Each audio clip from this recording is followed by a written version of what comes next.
Minute.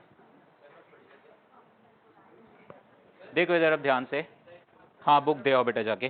देखो इधर ध्यान से, लास्ट क्लास में जो ये वाला क्वेश्चन मैंने आपको दिया था 3 ब्लॉक वाला, ठीक है, this block and this block, masses क्या थे बताना जरा बेटा? 5 and 3 and 2। फोर्स ग्रेजुअली बढ़ा रहे थे ना हम फोर्स, यहाँ पे तो स्मूथ था एंड यहाँ पे कोएफिशिएंट ऑफ फ्रिक्शन कितना था? 0.6 और यहाँ पे कितना था? 0.4। ओके, फ्रिक्शन फोर्स की लिमिटिंग वैल्यू यहाँ से आ गई 20 इंटू 0.4, 8 न्यूटन, और 3 और 5 के बीच फ्रिक्शन फोर्स की लिमिटिंग वैल्यू 50, नॉर्मल फोर्स यहाँ पे 50 इंटू 0.6, 30 न्यूटन। अभी क्या होगा सुनो, आप यहाँ पे इसको पुल करना शुरू करोगे तो डेफिनेटली यहाँ भी फ्रिक्शन अपीयर होगा, डेफिनेटली, क्योंकि 5 तेज भागना चाहेगा। सो अगर मैं इन तीनों ब्लॉक्स को अलग अलग 1 मिनट ऑब्जर्व करूं, ये 5, 3 और ये 2, ठीक है, आपने पुल किया है 5 को बाय फोर्स F। मैं फिलहाल as I told earlier also, हम ये मान के चलेंगे कि तीनों इकट्ठा चल रहे हैं पहले, ठीक है, और अगर हमने ये माना है कि तीनों इकट्ठा चल रहे हैं तो यहाँ पे फ्रिक्शन लिमिटिंग 30 से कम आना चाहिए, यहाँ पर भी फ्रिक्शन लिमिटिंग वैल्यू 8 से कम आना चाहिए। सो मैंने माना तीनों इकट्ठा चल रहे हैं, ओके। सो अगर तीनों इकट्ठा चल रहे हैं तो कॉमन एक्सेलरेशन इनका कितना आ गया? F/10। क्योंकि अगर आप तीनों को एक सिस्टम मान रहे हो तो फिर मैं इन फोर्सेस की अभी बात ही नहीं करूंगा, सीख गए ना ये सारी चीजें अच्छे से। सो कॉमन एक्सेलरेशन आ गया F/10। अब जरा टॉप वाले ब्लॉक को देखो, 2 kg। यहां पे देखना, पहले इधर आना पड़ेगा, हम इसको पुल कर रहे हैं तो ये वाला सरफेस तेज भागना चाह रहा है तो इस पे फ्रिक्शन पीछे आएगा F1, तो इसका रिएक्शन फोर्स इधर आएगा F1। ये एक्शन रिएक्शन है। 3 ने 5 को फ्रिक्शन फोर्स पीछे की ओर दिया तो 5 ने 3 को फ्रिक्शन फोर्स सेम आगे की ओर। अब ये F1 जब 3 को पुल करेगा तो 3 2 को पुल करेगा, सो 2 पे फ्रिक्शन फोर्स किधर की ओर आएगा? आगे की ओर F2, और इस पे किधर की ओर आएगा? पीछे की ओर। आप ऐसे भी बोल सकते थे यार डायरेक्ट कि सर 2 पे तो फ्रिक्शन आगे ही आना चाहिए, क्योंकि when I am pulling it 2 भी आगे चल रहा है तो it is because of friction only. मैंने माना कि तीनों एक साथ चल रहे हैं तो कॉमन एक्सेलरेशन ये आ गया, है ना। आप इक्वेशन भी लिख के देख लो, 5 kg के लिए इक्वेशन बनेगी F minus F1 is 5 AC मतलब कॉमन एक्सेलरेशन। इसके लिए 3 kg वाले के लिए इक्वेशन बनेगी F1 minus F2 is 3 AC। 2 kg वाले के लिए इक्वेशन बनेगी F2 is equal to 2 AC। इन तीनों इक्वेशन को ऐड भी करोगे यही आओगे आप, ऐड करो, माइनस F1 प्लस F1 गया, माइनस F2 प्लस F2 गया, F is equal to 10 AC आ गया। यही है F is equal to 10 AC। मतलब आप ना ब्लॉक M1 को सिस्टम मान के इक्वेशन बनाओ, ब्लॉक M2 को सिस्टम मान के इक्वेशन बनाओ, उन दोनों इक्वेशंस को जब जोड़ोगे ना तो M1 प्लस M2 को सिस्टम लेके जो इक्वेशन बननी चाहिए ना वो मिलती है। समझ में आई मृदुल बात? गुड बेटे, तुमने कल टेस्ट में अच्छा किया। फर्स्ट कौन आया था? तुम ही थे ना फिजिक्स में? हाँ मेरे ख्याल तुमने तीनों में ही अच्छा किया, वेरी गुड। और कई लोगों ने टेस्ट ही नहीं दिया, मतलब ऑनलाइन के नाम पे बस, फिर हमारा मतलब वो लक्ष्य दिया था टेस्ट, कई लोगों ने नहीं दिया बेटे, कल मिस कर दिया आप लोगों ने टेस्ट कल। भुवनेश, सृष्टि, आपने फिजिक्स क्यों नहीं दिया? तो एक्सटेंड कर दिया है टाइम, आज अटेम्प्ट करो जाके उसको। वैसे मैं 2 क्वेश्चन तो आज उसके करा दूंगा अभी, वो इट वाज जस्ट प्रैक्टिस। अब ये संडे तो +2 का है, 2 अक्टूबर, 9th को आप लोगों का प्रॉपर टेस्ट होगा यहीं पर, ठीक है। और जल्दी जब ये हो जाएंगे हाफ ईयरली ना, एक कंबाइंड टेस्ट हम रखेंगे पूरा कंपलसरी सबके लिए, तो वो मतलब पूरा जितना भी शुरू से लेके अब तक सिलेबस हुआ है सारा उस पर बेस्ड, ठीक है। तो ये इक्वेशंस आ गई हमारे सामने। अब AC की वैल्यू कितनी है? F/10। तो जरा इस इक्वेशन में AC की वैल्यू रखो तो F2 कितना आ गया? 2 टाइम्स AC की वैल्यू F/10। सो F2 कितना आ गया? Capital F/5। इस F2 की वैल्यू यहां पे रख के जरा F1 तो निकालो, कितना आएगा? F1 माइनस F2 की वैल्यू थी capital F/5 is equal to 3 AC। AC की वैल्यू कितनी आ रही है? ये F/10, सो 3F/10। सो F1 यहां से क्या f/2, अच्छा सॉल्व करके आंसर आ रहा है जो 3f/10 प्लस f/5 करेंगे कितना आ गया, f/2, ये आया। अब जरा इन वैल्यूज पे गौर करो, नोट कर लेना सुचेत, बेटे ध्यान से सुनो, पहले समझो इसको। ये दो वैल्यूज, तुम जितना भी फोर्स यहां अप्लाई करते हो उसका हाफ फोर्स यहां आता है। देखो ना, F1 इज f/2, जितना भी फोर्स तुम यहां अप्लाई करते हो उसका 1/5 फोर्स यहां पे आता है। स्लाइडिंग कब होगी ऋषभ बेटे, स्लाइडिंग कब होगी, जब यहां फ्रिक्शन पहुंच जाएगा 8 और यहां फ्रिक्शन कितना हो जाएगा 30। क्या दोनों एक साथ होंगे 8 और 30? जरूरी नहीं है। अब तुम यहां देखो, F की वैल्यू की आधी वैल्यू यहां आ रही है और F की वैल्यू की 1/5 यहां। तो अब अगर मैं चाहता हूं स्लाइडिंग बिटवीन 2 एंड 3, इन दोनों के बीच स्लाइडिंग चाहता हूं, तो F1 सॉरी कितना लिया था फ्रिक्शन, F2, तो F2 की वैल्यू कितनी होनी चाहिए 8।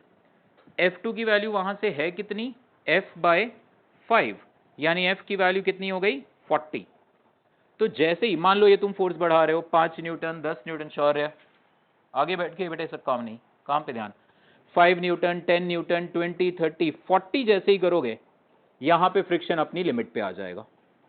3 और 5 के बीच में स्लाइडिंग कब होगी, 3 और 5 के बीच में स्लाइडिंग होगी जब F2 कितना हो जाएगा 30 न्यूटन। F2 की वैल्यू वहां से कितनी है, F/2 that is 30, so F की वैल्यू कितनी आ गई 60। अब इंपॉर्टेंट चीज आपके सामने आने जा रही है, गौर करना। अभी आप बोलो क्या कहते हो, मैं फोर्स धीरे धीरे बढ़ा रहा था, 10 20 30 40, मैं ऐसे धीरे धीरे फोर्स बढ़ा रहा था। 40 न्यूटन का फोर्स आते ही यहां पे स्लाइडिंग शुरू, ठीक है, क्योंकि 40 और 60 में हम पहले 40 अचीव कर लेंगे। सो 40 न्यूटन के फोर्स पर 2 और 3 के बीच में स्लाइडिंग शुरू, 60 न्यूटन इज रॉन्ग। क्यों? नहीं गिरा नहीं, लास्ट क्लास में बोला था दे आर वेरी लॉन्ग, तो गिरा नहीं है, ये सही आंसर मन्नत बेटे। 40 न्यूटन का फोर्स होते ही 2 और 3 के बीच में स्लिपिंग शुरू हो जाएगी। 3 और 5 के बीच में जो हमारा आंसर आया ना 60, ये सही नहीं है, ये गलत है। क्या गलती है, आराम से सोच के मुझे बताओ, आप फंडामेंटली सोचो। मैंने कहा ना बेटे थ्योरी नहीं है, अब थ्योरी हम अगली क्लास में नया चैप्टर शुरू करेंगे, वर्क पावर एनर्जी, उसमें आना शुरू होगी। बट लॉज ऑफ मोशन और फ्रिक्शन में इतने ज्यादा वेरिएशन है क्वेश्चन के ना कि हम बीच बीच में प्रैक्टिस करते रहेंगे। मैं कुछ कुछ क्वेश्चंस देता रहूंगा आपको प्रैक्टिस के लिए, आप बस बैठना इस पर्पस से कि यार इस सवाल को पूरा डिकोड करेंगे हम अच्छे से, नॉट विद द पर्पस खत्म करना है काम। तो अब 40 न्यूटन सही है, 60 न्यूटन गलत है, क्यों, कौन बताएगा? यस गुरनूर जी बेटे, F1 के बिना F2 नहीं आ सकता, ये मेरे बात समझ में नहीं आई।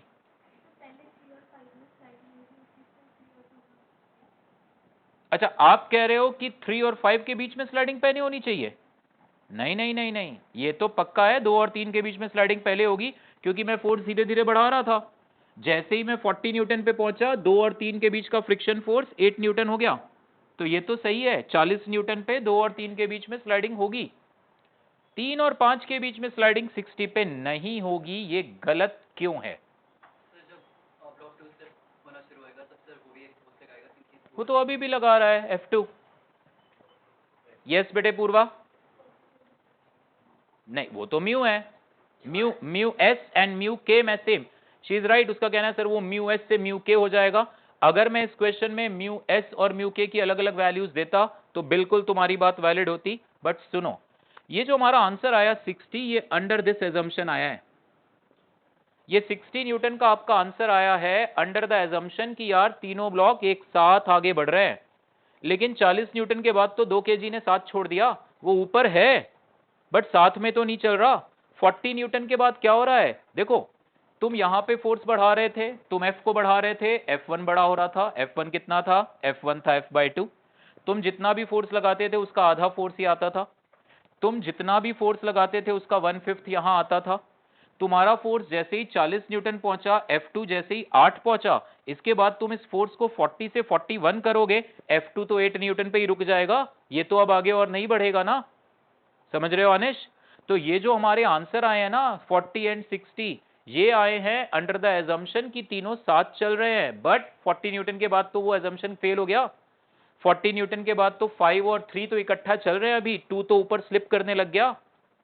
तो इसलिए अब 3 और 5 के बीच में स्लिपिंग कब होगी, ये हमें फिर से लास्ट क्लास याद करो, हम क्वेश्चंस करते थे, हम मानते थे 2 ब्लॉक इकट्ठा चल रहे हैं, लेकिन फिर पता लगता था यार फ्रिक्शन तो लिमिटिंग से बड़ा होना चाहिए, तो हमारा एजम्पशन कि दोनों इकट्ठा चल रहे हैं गलत हो जाता था ना।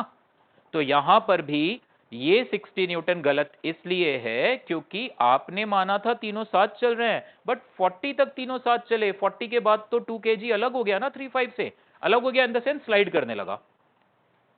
सो 40 न्यूटन पर यहां स्लिपिंग शुरू हो जाएगी, 3 और 5 के बीच कब शुरू होगी ये अभी हमें फिर सॉल्व करना पड़ेगा। सो विल डू दैट, इसको नोट करो पहले।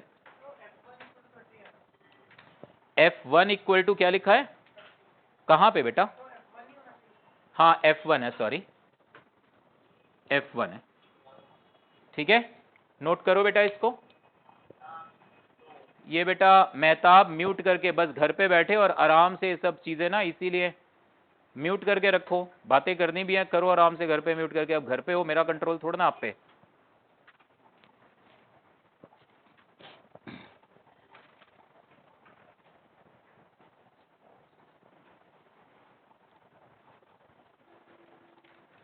थोड़ा फास्ट बेटे क्रिश, जल्दी फ्री हैंड डायग्राम बनाओ, फटाफट फटाफट नोट करो, और 3 और 5 के बीच में स्लिपिंग कब होगी ये अब हम ढूंढेंगे।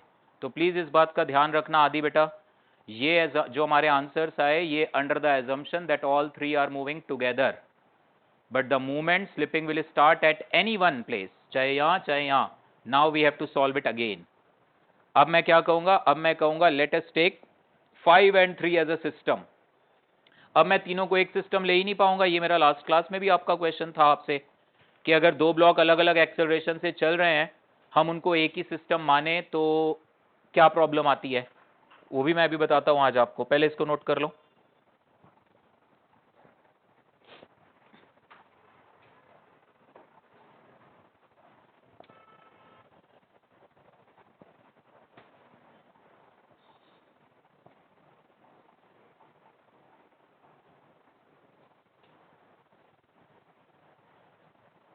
ठीक है, लिख लो इस चीज को।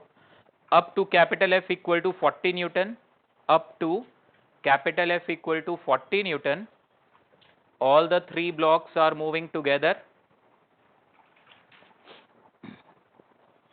up to capital F equal to 30 Newton, all the blocks are moving together,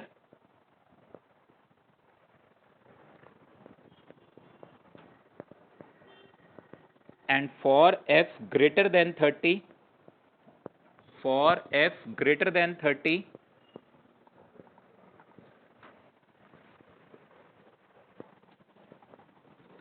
two will start slipping, two will start slipping. F greater than मैंने क्या बोल दिया, 640 sorry, for F greater than 40 two will start slipping, ठीक है। सो अब ये जानने के लिए कि 3 और 5 में स्लिपिंग कब होगी, अब सुनना, now we are solving it for F greater than 40 newton. अब 3 और 5 एक साथ चलेंगे, सो 3 और 5 को मैं सिस्टम लेके चलूंगा, और ये F2 अब 8 न्यूटन पे जाके रुक गया है, ये 8 न्यूटन से आगे एक्सीड नहीं होगा, लेकिन ये अभी और बढ़ेगा, इसको तो 30 तक जाना है। सो अब आपने क्या करना है, अब आपने 3 और 5 को सिस्टम मान के चलना है पहले। लेट अस अज्यूम दैट 3 और 5 इकट्ठा चल रहे हैं with a common acceleration AC। सो अगर मैं 3 और 5 को सिस्टम मानूं तो एक्सटर्नल फोर्स होगा F माइनस 8 भी लेना पड़ेगा ना, वो किसने लगाया है, 2 ने, वो हमारे सिस्टम में तो नहीं है। हमारे सिस्टम में कौन कौन है बेटे, 3 और 5। सो 3 और 5 को सिंगल बॉडी माने तो क्या इक्वेशन आएगी, F minus 8 is equal to 8 AC, 5 plus 3 total mass 8 kg है, ये एक इक्वेशन बनी। नाउ अकेले 3 kg को ऑब्जर्व करो जरा, तो क्या इक्वेशन बनेगी, F1 minus 8 is equal to 3 AC, ये इक्वेशन बनेगी, है ना। सो अब पहली इक्वेशन से AC की वैल्यू उठा के जरा दूसरी इक्वेशन में रख दो, तो क्या आ जाएगा, F1 minus 8 is 3 times AC, AC की वैल्यू आ रही है F माइनस 8 डिवाइडेड बाय 8, तो ये कितना आ गया, F1 minus 8 is 3F bye 8 minus 3, 8 और 8 कट जाएगा ना, माइनस 3 बचेगा, माइनस 3 को इधर ले आओ तो ये कितना आ गया, या 8 को उधर ले जाओ, सो F1 कितना आ गया 3F बाय 8 प्लस 5, ये आया F1। सो अब देखो पहले आ रहा था F1 is equal to capital F by 2, मतलब अब F1 और कैपिटल F के बीच का रिलेशन बदल गया, क्योंकि अब वो सिस्टम पहले जैसा नहीं रहा, पहले तीनों इकट्ठा चल रहे थे, अब 2 स्लिप ऊपर है बट स्लिप कर रहा है, तो अब 2 और 3 के बीच का फ्रिक्शन अप्लाइड फोर्स बढ़ाने के साथ बढ़ेगा नहीं।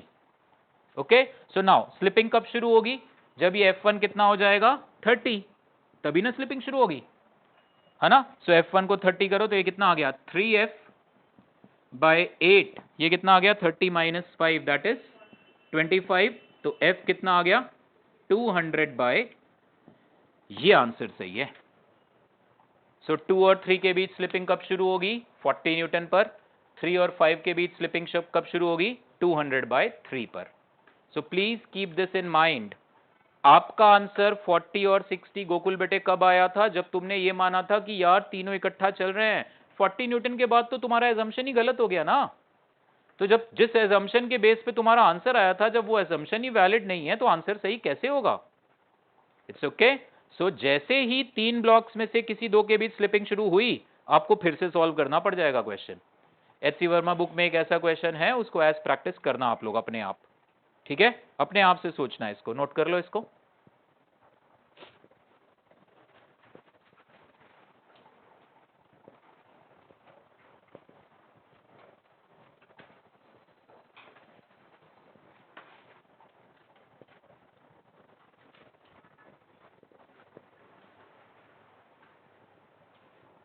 ओके,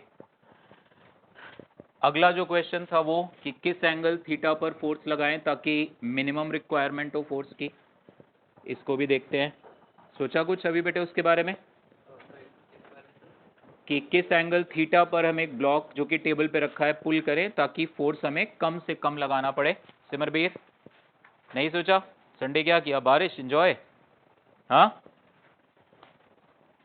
चलो देखो इधर, ये हमारे सामने रफ हॉरिजॉन्टल सरफेस है,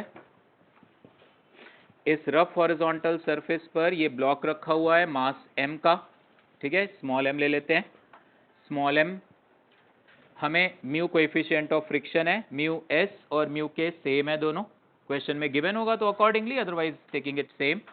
ये हमने फोर्स लगाया F, हमें बताना था हम किस एंगल थीटा पर फोर्स लगाएं ताकि मिनिमम फोर्स चाहिए हो, ठीक। F को ब्रेक करो, इधर कितना आएगा ये F cos थीटा, ऊपर की ओर कितना आएगा F sin थीटा, इसको ब्रेक कर दिया तो हटा दो इसको, भूल जाओ इसको।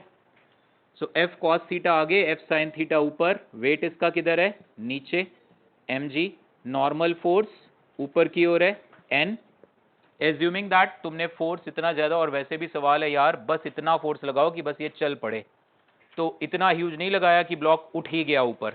Okay, so what we will get, vertical direction में फोर्सेस को बैलेंस किया तो what we will get n ऊपर प्लस F sin थीटा ऊपर, that is equal to mg, नीचे की ओर आएगा n ऊपर mg, यस n और F sin थीटा ऊपर mg नीचे, नॉर्मल फोर्स की वैल्यू कितनी आ गई mg minus F sin theta आ गया। हम चाहते हैं ये ब्लॉक बस जस्ट चल पड़े, तो F cos theta is just equal to the limiting value of friction force mu n, just equal to that। आप कहोगे सर इसमें चलता थोड़ा ना, इसमें तो ऑन द वर्ज है, बस ऑन द वर्ज ही है, बस ये चल पड़ेगा आप। सो यहां से ये कितना आ गया F cos theta is equal to mu times n, कितना है mg minus F sin theta है ये, तो यहां से कितना आ गया बेटे F की वैल्यू कितनी आ गई mu mg upon cos of theta plus mu sine theta, ये आंसर आया। आपको इतना फोर्स लगाना पड़ेगा। अब देखना, इधर ध्यान से सुन लो मेरी बात, फिर नोट करना, ये तो कांस्टेंट है, हम यहाँ पे क्या कर रहे हैं, हम फोर्स अलग अलग एंगल पे लगा रहे थे और चेक कर रहे थे किस एंगल पे फोर्स लगाने से हमें सबसे कम फोर्स लगाना पड़ेगा। सो थीटा बदलेंगे, एफ बदलेगा। सो डेफिनेटली थीटा की वो वैल्यू जहां पर ये मैक्सिमम आएगा, इसकी वैल्यू मैक्सिमम होगी, तो उस थीटा के लिए एफ मिनिमम होगा कि नहीं? ये न्यूमरेटर तो कांस्टेंट है ना बेटे म्यू जी। सो आप थीटा की अलग अलग वैल्यूज पिक करो। थीटा की वो वैल्यू जिस पे ये मैक्सिमम होगा, फोर्स क्या होगा? मिनिमम। और मैंने आपको मैक्सिमा मिनिमा सिखाया है, इसको y ट्रीट कर लो। So y is equal to cos theta plus mu sine theta. आपके सामने y as a function of theta है। y की वैल्यू मैक्सिमम या मिनिमम कब होगी? जब dy बाई डी थीटा होगा 0। पढ़ाया है ना? dy बाई डी एक्स की जगह dy by d theta. Okay, हम ढूंढ रहे हैं थीटा की वैल्यू कौन सी लें कि ये टर्म मैक्सिमम आए, तो that is when dy by d theta 0। So इसको डिफरेंशिएट करो, d by d theta of y, cos theta का डेरिवेटिव माइनस साइन थीटा का derivative cos theta, this should be 0। तो यहां से आ गया sine theta is equal to mu cos theta, यानी टैन थीटा इक्वल टू क्या आ गया? म्यू। यानी किस एंगल पे तुम्हें फोर्स लगाने से फोर्स की रिक्वायरमेंट मिनिमम होगी? Tan inverse mu. इस एंगल पे फोर्स लगाओगे तो मिनिमम फोर्स चाहिए होगा। ठीक है, यू में से आप सवाल करते ही नहीं हो आराम से। आप कहोगे sir d y by d theta 0 पे तो y मैक्सिमम भी हो सकता है, मिनिमम भी, हाउ कैन यू इंश्योर कि ये मैक्सिमम ही है? उसके लिए क्या करते थे? डबल डेरिवेटिव चेक करते थे, पॉजिटिव नेगेटिव। वो आप घर पे अपने आप करके देख लेना एक बारी, पूछते ही नहीं हो सवाल कि ओके सर कर दिया आपने, बढ़िया है, एंजॉय। ठीक है, इसका एक और तरीका भी है इसकी मैक्सिमम वैल्यू ढूंढने का। ये गौर करो, ये वो है a cos theta plus b sine theta.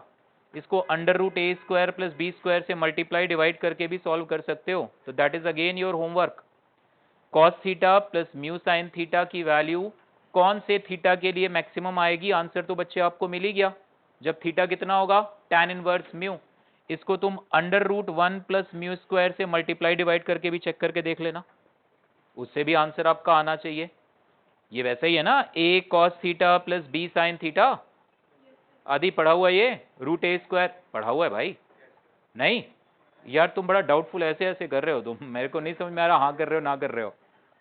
नहीं पढ़ा हुआ तो अंडर रूट ए स्क्वायर प्लस बी स्क्वायर से मल्टीप्लाई डिवाइड करके बच्चे चेक करके देखो इसको। ये होमवर्क है अगला आपका। ठीक है पायल बेटे, आपकी कॉपी मैं चेक करूंगा दूसरे मेथड से। ठीक है, नोट कर लो इसको। फोर्स की वैल्यू भी ढूंढ ही लोगे। नॉर्मल बेटे tan थीटा म्यू है तो sin थीटा cos थीटा कितना होता है पता है ना? अगर tan थीटा की वैल्यू म्यू है तो एक छोटा सा राइट एंगल ट्रायंगल बनाओ, take this as theta, take this as mu, take this as 1, this is under root 1 plus mu square. tan theta की वैल्यू म्यू है तो sin थीटा होगा mu upon this, cos theta होगा 1 upon this. यहाँ पे sin theta cos theta रखो, force की वो मैक्सिमम वैल्यू भी आ जाएगी। भाई अभी तो तुम्हें मिला ना थीटा की वो कौन सी वैल्यू है जहां पे फोर्स मिनिमम है, फोर्स की मिनिमम वैल्यू आएगी, सॉरी। तो जब आप थीटा की ये वैल्यू यहां रख दोगे तो तुम्हें फोर्स की वो मिनिमम वैल्यू, ये टर्म मैक्सिमम तो फोर्स मिनिमम। ओके, नोट करो इसको। So at an angle tan inverse mu, दे रहे थे आंसर आप 30, 45, 37 भी बोला, आनिश तुमने बोला।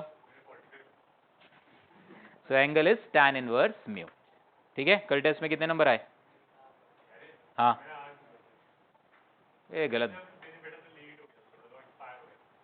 तो उसको एक्सटेंड कराए, कल तक है, सुबह 10 बजे तक अटेम्प्ट करो उसको। ठीक है, आप भी भुवनेश,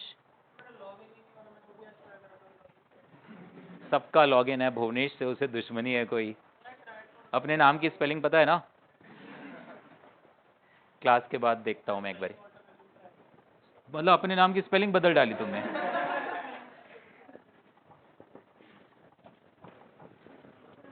हाँ जी बेटे, नोट कर लो आराम से, तसल्ली से नोट करो। कोई डाउट आ रहा है तो बताओ, we will discuss. Devansh clear है ना बेटे? कितने नंबर आए कल? यार गलत बात है, देखो मृदुल कितना सिंसियरली हो, मैंने कहा था ना ये, अभी देखना सिमरवीर भी आगे आएगा। तो भाई साहब मेहनत करो सब लोग अच्छे से। अभी तुमने दिया यार, ये तो बहुत ही गलत बात है। सुचेत कितने नंबर आए बताओ? 76, 70 नहीं, मैंने चेक करा 72 या 76 है तुम्हारे आउट ऑफ 80, 72 थे शायद। हाँ, उसके बाद सेकंड पूर्वा के थे। वेरी गुड बेटे पूर्वा। सृष्टि ने दिया ही नहीं। कुंजल बेटा थोड़ा सा करो एफर्ट। यस, नहीं अब नहीं बताऊंगा, अब नहीं मैं। यार तुम लोग क्या मतलब, ये पढ़ाई ऐसे नहीं होती सर, हाथ पकड़ के हमको ले चलो। आर्यन तुम बोल रहे हो? नहीं करो, अपने आप करो। एक बार ऐसे थोड़ा ना होता है, एक बार ट्राई किया नहीं हुआ कोई बात नहीं। आप सोचो भुवनेश आराम से, मैंने कम से कम 2 बार बोला ये, इसीलिए कह रहा हूं जो मैं क्लास में बोल रहा हूं भुवनेश बेटे उसको सुनने पे ध्यान दो। तीसरा मेरा क्वेश्चन था आपसे कि अगर ये एक ब्लॉक है M1, ये इसके ऊपर एक और ब्लॉक है M2, ऊपर ही रखा है, मैं थोड़ा सा अलग दिखा रहा हूं इसको इस तरीके से। मैंने इस पे फोर्स लगाया F, इन दोनों के बीच में फ्रिक्शन है, तो वो फ्रिक्शन M1 को थोड़ा स्लो करने की कोशिश करेगा, इसको थोड़ा फास्ट करने की कोशिश करेगा। अगर तो ये दोनों इकट्ठा ही चल रहे हैं फिर तो कोई चक्कर नहीं है, you take it as a system. System लोगे तो F कितना आएगा, M1 plus M2 times AC, ये आएगा कॉमन एक्सेलरेशन। वो इसका भी होगा इसका भी होगा, ऑफ कोर्स दोनों इकट्ठा ही चल रहे हैं तो दोनों का ही एक्सेलरेशन है। बट इफ मान लो यहाँ पे स्लिपिंग शुरू हो गई तो फ्रिक्शन क्या होगा, काइनेटिक। इसका एक्सेलरेशन M2 का एक्सेलरेशन है A2, M1 का एक्सेलरेशन है A1। अब तुम इन्हें अलग लेके चलोगे तो it's absolutely perfect. F minus F के आएगा M1 A1, एफ के आएगा M2 A2, परफेक्ट है एकदम। बट तुम्हें नहीं ध्यान रहा, तुम्हें नहीं पता रहा कि यार ये तो इकट्ठा चल ही नहीं रहे हैं, तुमने इन दोनों को एक सिस्टम ही मान लिया। तुम तो कहोगे सर ये और ये तो अभी भी कैंसल है ना। When you take only M2, ये फोर्स को इक्वेशन में कंसीडर करोगे। When you take only M1, इसको कंसीडर करोगे। When you take this both as a system, only external force is this. आप लिखोगे F is equal to M1 plus M2 times AC या whatever. But अब ये क्या है, ये ना A1 है ना ये A2 है, इनमें से कुछ नहीं है। ये A एक्चुअली क्या होगा, it will be acceleration of centre of mass of M1 plus M2। ये आगे चैप्टर आएगा पूरा, हम पढ़ेंगे M1 और M2 का सेंटर ऑफ मास। बड़ा इंटरेस्टिंग टॉपिक है। अभी फिजिक्स से बड़ी अच्छी अच्छी चीजें आएंगी which you will when you involve yourself, आराम से टाइम देके सोचोगे, हिस्ट्री ज्योग्राफी की तरह पढ़ोगे, फैक्ट्स की तरह। अच्छा ये ऐसे होता है ये ऐसे होता है, सब गड़बड़ होगा। आराम से टाइम देके सोचना पड़ेगा। M1 का एक्सेलरेशन अलग है, M2 का एक्सेलरेशन अलग है। तुमने नहीं ध्यान दिया, तुमने दोनों को मान लिया एक सिस्टम। तुमने कहा सर अब मैंने तो सिस्टम माना है, अब मैं इंटरनल फोर्स की तो बात ही नहीं करूंगा इक्वेशंस में। तुमने ये इक्वेशन कहीं से भी गलत नहीं है। बट ये A ना इसका एक्सेलरेशन है ना इसका, ये क्या है, M1 और M2 के सेंटर ऑफ मास का एक्सेलरेशन। ठीक है, वो क्या होता है वो सब बातें आगे करेंगे, इसको नोट कर लो फिलहाल। ठीक है, मतलब मान लो कि अभी पे 4 फोर्सेस लग रहे हैं, इसका एक्सेलरेशन है 5 मीटर पर सेकेंड स्क्वायर। तो अभी को सिस्टम मानो, वो चारों फोर्सेस का resultant is mass into acceleration. Suchet पे 3 फोर्सेस हैं जिसमें से एक इनका आपस का फोर्स है, एक दूसरे पे ही लगा रहे हैं। वो 3 फोर्सेस कंसीडर करोगे, that is equal to mass into s का एक्सेलरेशन। इन दोनों को सिस्टम लोगे तो नेट एक्सटर्नल फोर्सेस खाली 6 होंगे या 5। 4 इस पे थे, 3 इस पे थे। इस पे जो 4 थे, इस पे जो 3 थे, उनमें से एक इनका आपस का फोर्स था। तो अब जब सिस्टम लोगे तो इस पे 3 रह जाएंगे ना, और इस पे 2, 5। तो इन दोनों को अगर मैं सिस्टम लूंगा तो वो जो 5 फोर्सेस होंगे उन सबका रिजल्टेंट आएगा M1 प्लस M2 टाइम्स इनके सेंटर ऑफ मास का एक्सेलरेशन। ना इसका एक्सेलरेशन ना उसका, इन दोनों के सेंटर ऑफ मास का। तो इसलिए अभी हम क्या करेंगे, अगर 2 ऑब्जेक्ट्स के एक्सेलरेशन सेम है, I can take them as a system. दोनों साथ हैं, इकट्ठा ही चल रहे हैं, I can take it as a system. दोनों अलग हैं, इकट्ठा नहीं चल रहे। फॉर एग्जाम्पल ये रहा वेज, वेज के ऊपर ये ब्लॉक, ब्लॉक का मास 2 kg, वेज का मास 5 kg। कोई फ्रिक्शन नहीं है, नो फ्रिक्शन, गौर से समझना, नो फ्रिक्शन एट ऑल। क्या होगा? कोई फ्रिक्शन नहीं है, कुछ भी नहीं है, क्या होगा? 2 kg नीचे स्लिप मारेगा और 5 kg पीछे भागेगा, हाँ या ना? 2 kg का एक्सेलरेशन नीचे की ओर भी होगा और आगे की ओर भी होगा, है ना? 5 kg का एक्सेलरेशन किधर होगा? पीछे की ओर होगा खाली, हाँ या ना? आपने इन दोनों को सिस्टम ले लिया गलती से क्या, सेंटर ऑफ मास चैप्टर में तो लेंगे ही इनको सिस्टम। आपने कहा यार मैं ना वेज और ब्लॉक को एक सिस्टम लेना चाहता हूं, ऑल्दो अभी हम नहीं लेंगे क्योंकि अब अभी कहेंगे यार इकट्ठा नहीं चल रहा, सिस्टम मत लो, फंस जाओगे। सिस्टम माना तुमने, आपको सेंटर ऑफ मास की नॉलेज की जरूरत पड़ जाएगी। दो बॉडीज अगर एक साथ नहीं चल रही और तुमने उनको सिस्टम मान लिया तो तुम्हें फिर सीओएम की नॉलेज होनी चाहिए। मैं जस्ट एक एग्जांपल दे रहा हूं, तुमने इनको सिस्टम मान लिया, ठीक, वेज और ब्लॉक को क्या मान लिया? सिस्टम। बताओ तो कितने फोर्सेज हैं? वेज और ब्लॉक को अगर मैं सिस्टम मानूं कितने एक्सटर्नल फोर्सेज हैं? सिमर बेटे आप बताओ। If I take wedge plus block as a system, how many external forces are there on this system? Wedge का वेट 5g, ब्लॉक का वेट 2g। आपस का नॉर्मल फोर्स तो इंटरनल मामला हो गया इनका, I will not take it in the FBD. Table से नॉर्मल फोर्स 5g भी वर्टिकल है, 2g भी वर्टिकल है, टेबल से नॉर्मल फोर्स भी वर्टिकल है। सो इस सिस्टम पर हॉरिजॉन्टल फोर्स है क्या कोई? इस सिस्टम पर हॉरिजॉन्टल फोर्स है क्या कोई? हाँ, अरे वर्टिकल है 2g, वर्टिकल का हॉरिजॉन्टल कंपोनेंट कहां से निकालते हैं? 0। सो इस सिस्टम पे कोई हॉरिजॉन्टल फोर्स नहीं है, तो इसका मतलब इस सिस्टम का एक्सेलरेशन हॉरिजॉन्टल डायरेक्शन में कितना? 0। तो ब्लॉक का हॉरिजॉन्टल एक्सेलरेशन है, ब्लॉक का तो वर्टिकल भी है।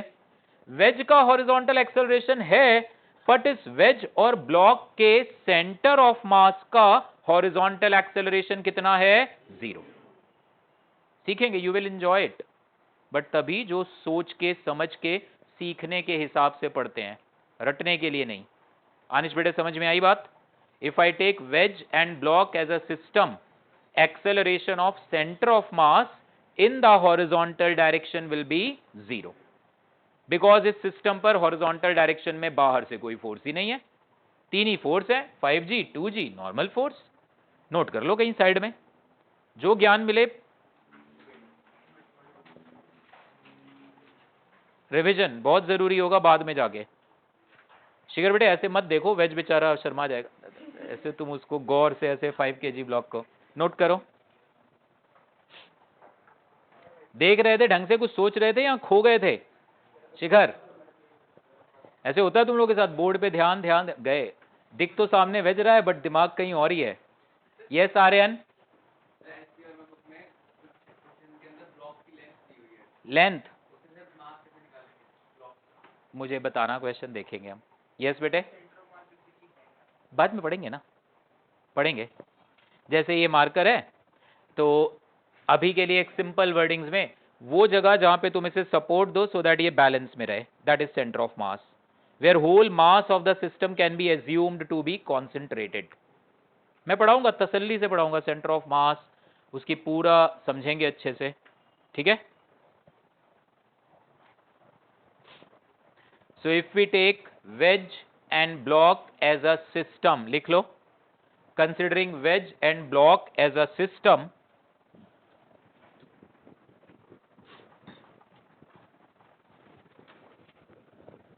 there is no external horizontal force, there is no external horizontal force, considering wedge and block as a system, there is no external horizontal force, so acceleration of center of mass, acceleration of COM लिख दो ऐसे, so acceleration of COM in the horizontal direction is 0, ठीक है? अब आगे चलते हैं, आज की क्लास के भी फ्रिक्शन थ्योरी पार्ट तो उसका डन है, प्रॉब्लम्स के वेरिएशन है। अब हम इसके बाद एचसी वर्मा बुक से सॉल्व करना शुरू करेंगे क्वेश्चंस इस चैप्टर के, ठीक है? ये एक क्वेश्चन देखते हैं, देखो इधर ध्यान से। ये एक रफ हॉरिजॉन्टल सरफेस है, कोएफिशिएंट ऑफ फ्रिक्शन म्यू ले लेते हैं, लेट्स से 0 पॉइंट, या म्यू ढूंढना है मान लो, म्यू इज क्वेश्चन मार्क। एक चेन पड़ी हुई है टेबल पे, ऐसे हैवी सी चेन है, ये यूनिफॉर्म चेन है। जैसे ही मैंने आपसे कहा ना ये यूनिफॉर्म चेन है, तो आप यूनिटरी मेथड लगा के इसके किसी भी हिस्से का मास निकाल सकते हो। जैसे पूरी लेंथ L तो मास m, यूनिट लेंथ तो m/l, L/3 लेंथ तो m/3, यूनिफॉर्म है तो यूनिटरी मेथड लगा सकते हो। ये चेन अभी ऐसे पड़ी है तो पड़ी है। रिदलीन बेटे, अगर ये चेन ऐसे पड़ी है तो कौन इस चेन को ड्राइव देने की कोशिश कर रहा है? ये चेन मूव नहीं कर रही, कौन है जो इस चेन को चलाना चाहता है बच्चे? हैंगिंग पार्ट का वेट। हैंगिंग पार्ट का वेट चाहता है ना ये चेन नीचे गिरे। सिमर बेटे रोक कौन रहा है? टेबल पर रखे पार्ट पर एक्ट करने वाला फ्रिक्शन। तो दो में लड़ाई चल रही है, किसमें? हैंगिंग पार्ट के वेट और टेबल पर रखे पार्ट पर लगने वाला फ्रिक्शन। मैंने इसको हल्का सा नीचे और पुल किया, हल्का सा नीचे पुल कर लिया, इसको थोड़ा थोड़ा थोड़ा थोड़ा पुल कर दिया। Now this is verge. मैं कह रहा हूं जैसे ही इस चेन की let's say L/3 length hang कर गई, धीरे धीरे मैं हैंगिंग पार्ट की लेंथ बढ़ा रहा था, इस वक्त the chain is on the verge of motion. अब अगर तुम जाके इस चेन को हल्का सा नीचे पुल देके छोड़ोगे, पूरी गिर जाएगी नीचे। और इस पे बड़ा इंटरेस्टिंग क्वेश्चन आता है, जब ये चेन पूरी नीचे आ गई स्पीड बताओ। बहुत इंटरेस्टिंग क्वेश्चन है, अभी नहीं कर पाओगे आप लोग, बाद में करेंगे। फिलहाल तो बस मुझे इतना बता दो कि when the 1/3 part of the chain is hanging, it is on the verge of motion, then what is the value of mu? बस इतना बता दो मुझे, ठीक है? क्वेश्चन फॉर्म में लिख लो, बढ़िया बनाओ, टेबल बनाओ, चेन बनाओ।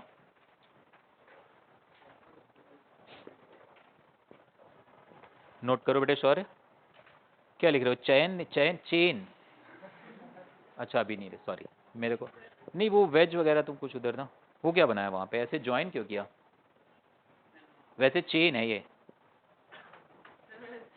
अच्छा अच्छा चलो करो।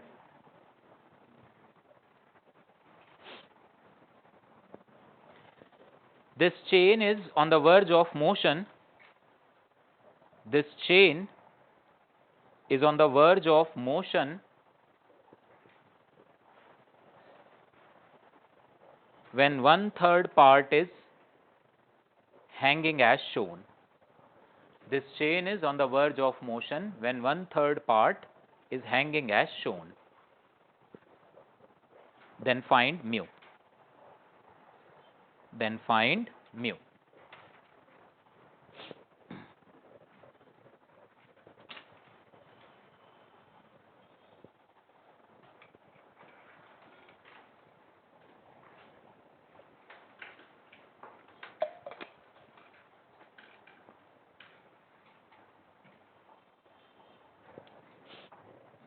आया आंसर?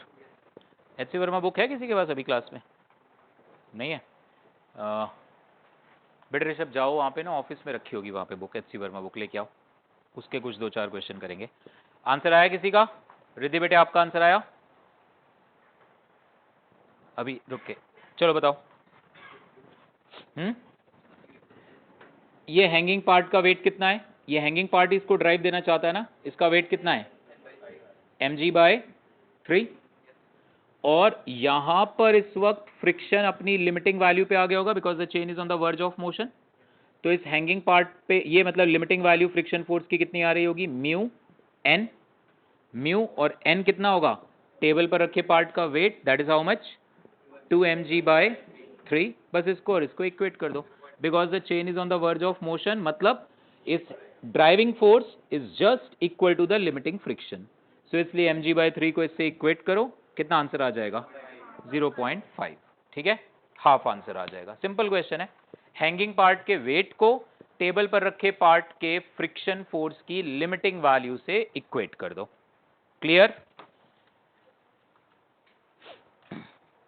अच्छा, स्प्रिंग फोर्स के बारे में भी बताना है, वो थोड़ा रहता था लॉज ऑफ मोशन का पार्ट। ये एक बड़ा इंटरेस्टिंग क्वेश्चन है, इसको सॉल्व करेंगे। मैं आपको क्वेश्चन समझा मतलब बोल रहा हूं, मैं चाहता हूं पहले आप खुद सोचना फिर डिस्कस करेंगे। लिखो जरा, शॉर्ट में लिख लो। ये हो गया ना, इसको इसमें किसी को डाउट तो नहीं है? राइट, शॉर्ट में लिखो। ये एच.सी. वर्मा बुक का एक्सरसाइज का 29th क्वेश्चन है। आप लिख लो पेज 99। और ये बुक होनी चाहिए बेटे सबके पास, क्योंकि आज मैं होमवर्क दूंगा, इसमें से आप 10 सॉल्व एग्जाम्पल करोगे इसके अगली क्लास तक। पेज 99 में 29 नंबर क्वेश्चन है। m is equal to 2 kg। मैं समझा दे रहा हूं ताकि आपको पूरा लिखना ना पड़े। एक ब्लॉक का मास 2 kg है। लैंग्वेज सुन लो समझ लो। It is pushed against a rough vertical wall with a force of 40 newton. तो 2 kg का एक ब्लॉक है, मान लो ये बुक है 2 kg की, इसको हमने दीवार के अगेंस्ट ऐसे 40 न्यूटन का फोर्स देके रोका है। देखो मैं फोर्स को कम करूंगा तुरंत फिसलेगी नीचे, मैं फोर्स ज्यादा दूंगा रुक जाएगी, और ज्यादा दूंगा रुकेगी, ऊपर थोड़ा ना भागेगी। फोर्स जैसे जैसे कम करूंगा एक वैल्यू पे फिसलने लगेगी। तो कह रहा है 2 kg का ऐसा एक ब्लॉक है जिसको हम एक रफ वॉल के अगेंस्ट 40 न्यूटन का फोर्स देके रोक रखा है हमने। ठीक है, 40 न्यूटन लिख लो, 40 न्यूटन। अब सुनना, म्यू की वैल्यू है 0.5, म्यू एस 0.5 है, mu S coefficient of static friction. अब गौर से सुनो, another horizontal force of 15 Newton is applied parallel to the wall. Another 15 Newton force is applied which is horizontal and parallel to the wall. अब बोलो block चलेगा नहीं चलेगा, चलेगा तो किधर चलेगा, कितने एक्सेलरेशन से चलेगा। बस इन 2 kg का ब्लॉक था, 40 न्यूटन का फोर्स लगा के तुमने रोक रखा था, म्यू एस की वैल्यू 0.5 है, 15 न्यूटन का एक और फोर्स लगा दिया, horizontal and parallel to the wall, horizontal and parallel to the wall. बस लैंग्वेज यही लिखी है, मैं आगे अभी नहीं समझाऊंगा। बताओ ब्लॉक का क्या होगा? चलेगा नहीं चलेगा तो बढ़िया बोल दो नहीं चलेगा, चलेगा तो कितने एक्सेलरेशन से चलेगा। आप सोचो, मैंने जो बोलना था बोल दिया बेटे, मैं फिर बोलूंगा 2 मिनट बाद, आप सोचो ना बेटा। Horizontal and parallel to the wall, बस ब्लॉक का एक्सेलरेशन। अरे बेटा मत पूछो ना मेरे से, 2 मिनट खुद सोच लो ना, आराम से सोच लो ना। 15 न्यूटन, पहले 40 न्यूटन का फोर्स आपने लगा के उसको दीवार के अगेंस्ट धक्का मार के रोका था, फिर 15 न्यूटन का एक और फोर्स लगाया, horizontal and parallel to the wall. Block का मास 2 kg, म्यू की वैल्यू 0.5, ब्लॉक का क्या होगा बताओ? नहीं आया? नहीं चलेगा, एंजॉय करो, बढ़िया है, ब्लॉक को रोक के रखो। बातें नहीं, खुद से सोचो। एक्चुअली यही चीज है, आप लोग तो आपका दिमाग ना एक सिग्नल दे देता है, वहां अटक जाते हो। फिर ये क्या मतलब हुआ sir, horizontal and parallel to the wall? देखिए कौन कैसे डायग्राम, जरा खूबसूरत सा डायग्राम बनाता है, जरा एक बढ़िया सा 3 डायमेंशनल सा डायग्राम सा तो बनाओ। देखिए कौन बढ़िया डायग्राम, कार बनाई थी एक दिन तुम लोगों ने बड़ी बढ़िया सी, पुलकिता ने बनाई थी। आज जरा इसका 3D डायग्राम बनाओ बेटे। एक दीवार पे एक ब्लॉक को हमने पुश करा हुआ है। हाँ जी बेटा, 5 न्यूटन से, मास उसका 2 kg है, तो मतलब 2.5 मीटर पर सेकेंड स्क्वायर से। देखते हैं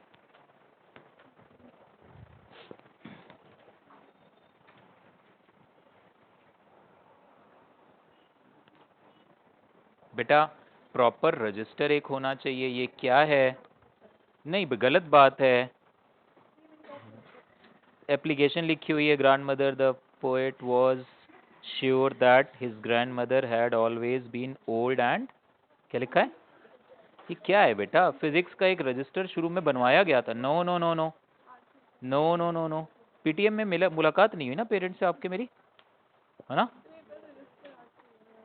गलत बात है बेटा ये।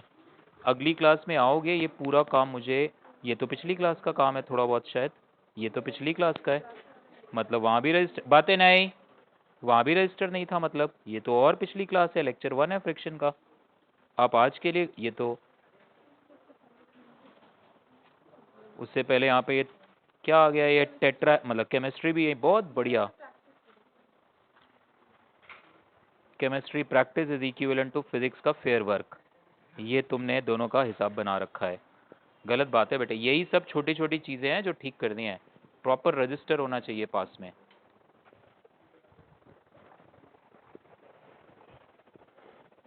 देखो इधर ध्यान से, ये वॉल है, ध्यान से समझो इधर, ये ब्लॉक है 2 kg का, इसका जो वेट है 22g, गौर से समझना क्वेश्चन को, ठीक है। वो स्लाइड कराना चाह रहा है इसको फिलहाल, जैसे इसको ले लेते हैं हम, ये 2 kg का ब्लॉक है मानो, गौर से समझो। आपने ये 2 kg ब्लॉक को ऐसे 40 न्यूटन का फोर्स देके दबाया हुआ है, तो दीवार से नॉर्मल फोर्स कितना आएगा 40। वेट यहां पर स्लाइड करने की कोशिश कर रहा है, weight is not producing normal force, weight की वजह से नॉर्मल फोर्स आपके दीवार के अगेंस्ट दबाने से आ रहा है। आप 40 न्यूटन का फोर्स दोगे, दीवार से 40 का फोर्स आएगा, नॉर्मल फोर्स। वो इस डायग्राम में मुझे नहीं दिख रहा, क्योंकि वैसे परपेंडिकुलर टू दिस डायग्राम है। 40 का तुमने लगाया, 40 का n, तो फ्रिक्शन की लिमिट कितनी हो गई, mu n, how much it is 20, और ये भी कितना है 20, मतलब ये on the verge of motion है। पहले वो 15 न्यूटन को तो अभी लाओ ही मत, अभी जरा इसी को देखो, ठीक है। तो इस वक्त किधर स्लाइड होना चाहता है ये ब्लॉक, नीचे, तो फ्रिक्शन इस पर किधर लग रहा होगा, ऊपर, और कितना लग रहा होगा, फ्रिक्शन जस्ट लिमिटिंग वैल्यू के बराबर लग रहा होगा 20 न्यूटन, क्योंकि इस वक्त नॉर्मल फोर्स की वैल्यू 40 न्यूटन है। आपने बेटे समझना है चीजों को, और फ्रिक्शन चैप्टर में वही फ्री बॉडी डायग्राम ने काम आना है, कौन सा फोर्स है, किधर है, कौन सा फोर्स है जो बॉडी को चलाना चाह रहा है, कौन है जो रोकना चाह रहा है, कौन है जो स्लाइड करना चाह रहा है। स्लाइड यहां पे कौन कराना चाह रहा है, वेट 40 न्यूटन तो दबा रहा है ऐसे, तो नॉर्मल फोर्स इज 40, तो फ्रिक्शन की limit is 20 and the driving force is, इस वक्त जस्ट वर्ज पे है ना सुचेत। मैंने इस 40 को 45 कर दिया, क्या होगा, what will happen to the friction, 50 कर दिया, 50, मैंने 40 न्यूटन को 50 और तेज दबाया, मास इतना ही है, और तेज दबाओगे नॉर्मल फोर्स 50 हो जाएगा, फ्रिक्शन की लिमिटिंग वैल्यू बड़ी हो जाएगी, बट एक्ट इतना ही करेगा, जरूरत इतनी, भाई समझदार फोर्स है ये उतना ही एक्ट करता है जितनी जरूरत है, जरूरत 20 की है ना भाई, तुम और लगे पड़े हो और तेज, और भाई इसको तोड़ दोगे तुम, ये नीचे नहीं स्लाइड करेगा, फ्रिक्शन उतना ही लगेगा 20, तुम और को सर 60 न्यूटन से दबाऊं तो भाई इसकी लिमिट 30 हो जाएगी, बट एक्ट 20 करेगा, 20 की जरूरत है। अब गौर से समझना क्या किया है, गौर से सुनो। तो ये ऐसे रिमोट था, यहां पे मैंने ऐसे 40 न्यूटन का फोर्स दिया था, ये बस चलने को तैयार था। Another force which is 15 newton horizontal and parallel to the wall, तो ऐसे ये 15 न्यूटन का फोर्स वॉल के पैरेलल नहीं है क्या भाई, वॉल के पैरेलल क्या वर्टिकल और यही होता है क्या, ये वॉल के पैरेलल नहीं है क्या मार्कर, ये वॉल के पैरेलल नहीं है क्या, मैं तो इसको मार्कर को कैसे भी रख दूं, ये सारे डायरेक्शन वॉल के पैरेलल हैं। सो आपने इस रिमोट पर एक तो 40 न्यूटन का फोर्स इधर से दिया था, एक 15 न्यूटन का फोर्स इधर से दिया, इसको समझ में आ रही बात, ये वॉल के पैरेलल भी है, हॉरिजॉन्टल भी है। सो अब इसको थोड़ी देर के लिए रोको जरा, ये बाद में आके अपना काम करता है, फिनिशर का काम करता है ये पहले देखता है भाई साहब जो फोर्सेस लग रहे हैं जरा मुझे बता दो। 20 न्यूटन नीचे खाली था तो फ्रिक्शन ऊपर आ गया था, अब 20 न्यूटन के साथ 15 न्यूटन का फोर्स इधर भी है, समझ में आई बात। फ्रिक्शन को आप मैंने कहना सर फ्रिक्शन तो ऊपर था, वो स्टैटिक फ्रिक्शन है, सेल्फ एडजस्टेबल है, depending on the applied forces अपनी डायरेक्शन बदल देगा। ये 20 और 15 का रिजल्टेंट कितना आएगा, इधर कितना आएगा 25 न्यूटन आया। फ्रिक्शन नॉर्मल फोर्स तो उतना ही है, फ्रिक्शन की लिमिट तो उतनी है, और अब ये रिमोट किधर जाना चाहेगा, 20 न्यूटन इसको नीचे ले जाना चाहता है, 15 न्यूटन आगे, तो 20 और 15 के रिजल्टेंट की ओर ऐसे स्लाइड होना चाहेगा ये। तो ये रिमोट अब ये बुक इधर स्लाइड होना चाहेगी, तो फ्रिक्शन किधर एक्ट करेगा, इधर, लेकिन इसकी लिमिटिंग वैल्यू कितनी है 20, और नेट अप्लाइड फोर्स कितना है 25। अब इनको ब्रेक कर दो, आप बिल्कुल ऐसे सोच सकते हो कि इस बुक पे सिर्फ एक फोर्स है, जो इसका और इसका रिजल्टेंट है। तो फ्रिक्शन कितना लगेगा 20 न्यूटन।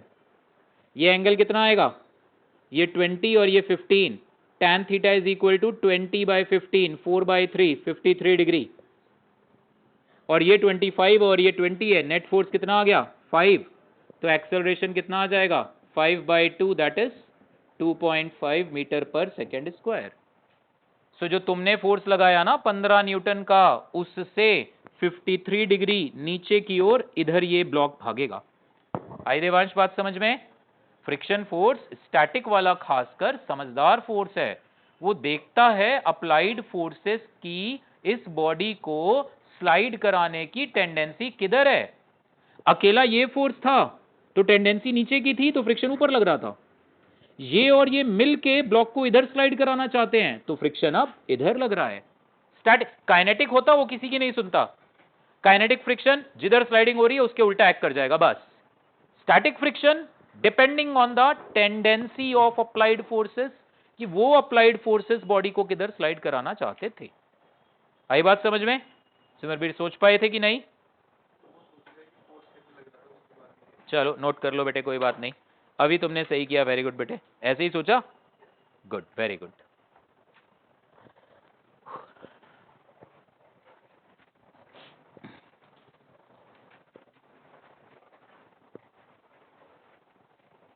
वेरिएशंस है, आराम से आने सोचना है। आज का होमवर्क आपका अगली क्लास तक एचसीवी बुक के इस चैप्टर के 10 सॉल्व्ड एग्जाम्पल हैं। अब सॉल्व्ड एग्जाम्पल ये नहीं आराम से बढ़िया बिस्तरा सेट करके एचसीवी बुक लेके हाँ जी सर अब जरा इनको हम रीडिंग करें। बैठो आराम से टेबल चेयर पे बैठना, टेबल पे नहीं। बैठ के सॉल्व करो सारे क्वेश्चन, पढ़ो सॉल्यूशन हाइड करके। बिकॉज बेटे पर्पस समझो, पर्पस इज नॉट मेरे 10 क्वेश्चन हो जाएं, पर्पस इज मेरा दिमाग चले। आप प्लीज इस सोच के साथ पढ़ा करो कि हमें सीखना है, अप्लाई खुद से करके देखना है। नहीं होगा, बहुत कोशिश करी, take some hint. Question solution करते जाओ, फायदा नहीं होगा।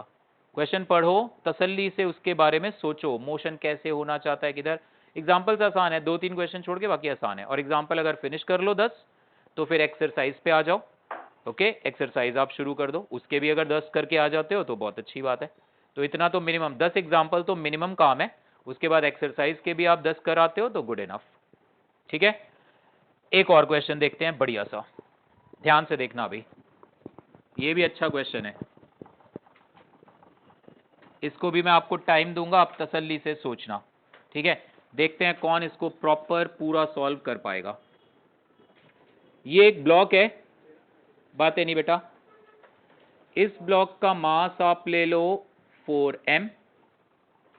ठीक, लेंथ इसकी कंसीडर कर लेते हैं l। ओके, रफ सरफेस है। अच्छा चलो स्मूथ है पहले सरफेस इज स्मूथ, कोई फ्रिक्शन नहीं है, कुछ भी नहीं है। इसके ऊपर ये एक छोटा सा ब्लॉक रखा हुआ है मास m का। बस ये करना है क्वेश्चन, 1 2 3 क्वेश्चन और करने हैं, बस क्लास ओवर। ठीक है, बस 3 क्वेश्चन, बट मजा आएगा 3 करने में आपको, तो इसलिए पूरा इन्वॉल्व होके। ठीक है ना कशिश बेटे, बता दिया खाली 3 तो थोड़ा खुश, अच्छा ओके 3, क्लास इज ओवर। ठीक है, तो ये 2 ब्लॉक है 4m और m, ग्राउंड स्मूथ है। m और 4m के बीच में फ्रिक्शन है and coefficient of friction is let's say μ/2। ठीक, इसे हमने और इसे दोनों को सेम वेलोसिटी v0 से धक्का मार दिया, दोनों को। 4m रखा था, 4m एक लंबा सा प्लैंक था, उसके ऊपर छोटा सा ब्लॉक था m का साइज नेग्लिजिबल है। दोनों को आपने सेम स्पीड v0 से धक्का मार दिया, बोलो क्या होगा? What will happen? ग्राउंड पे फ्रिक्शन नहीं है, बट m और 4m के बीच में फ्रिक्शन है। दोनों को आपने सेम वेलोसिटी से धक्का मार दिया आगे।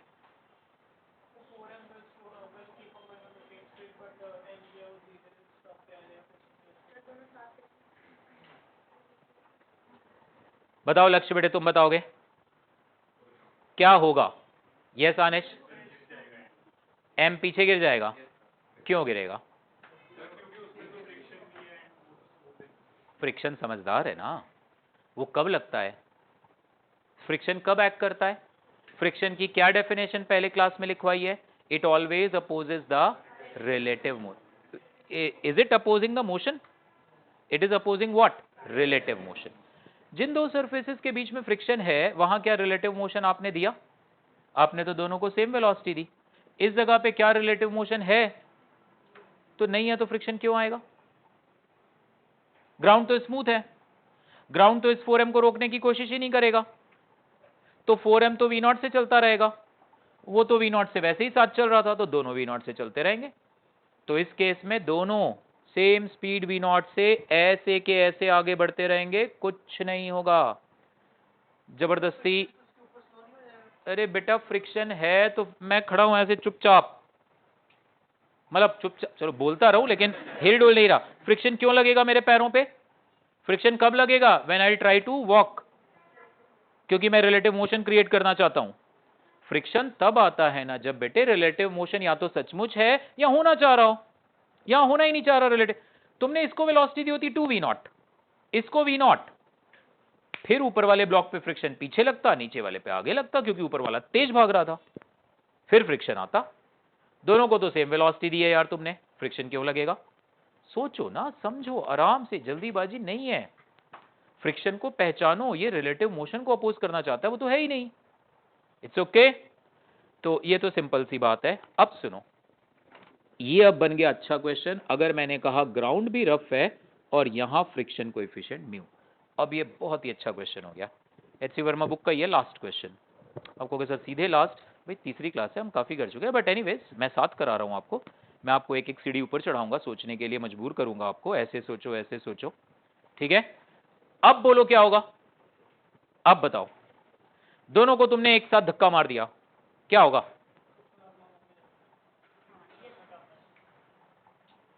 इरिश बेटे, आयरिश नहीं, इरिश. क्या होगा इरिश?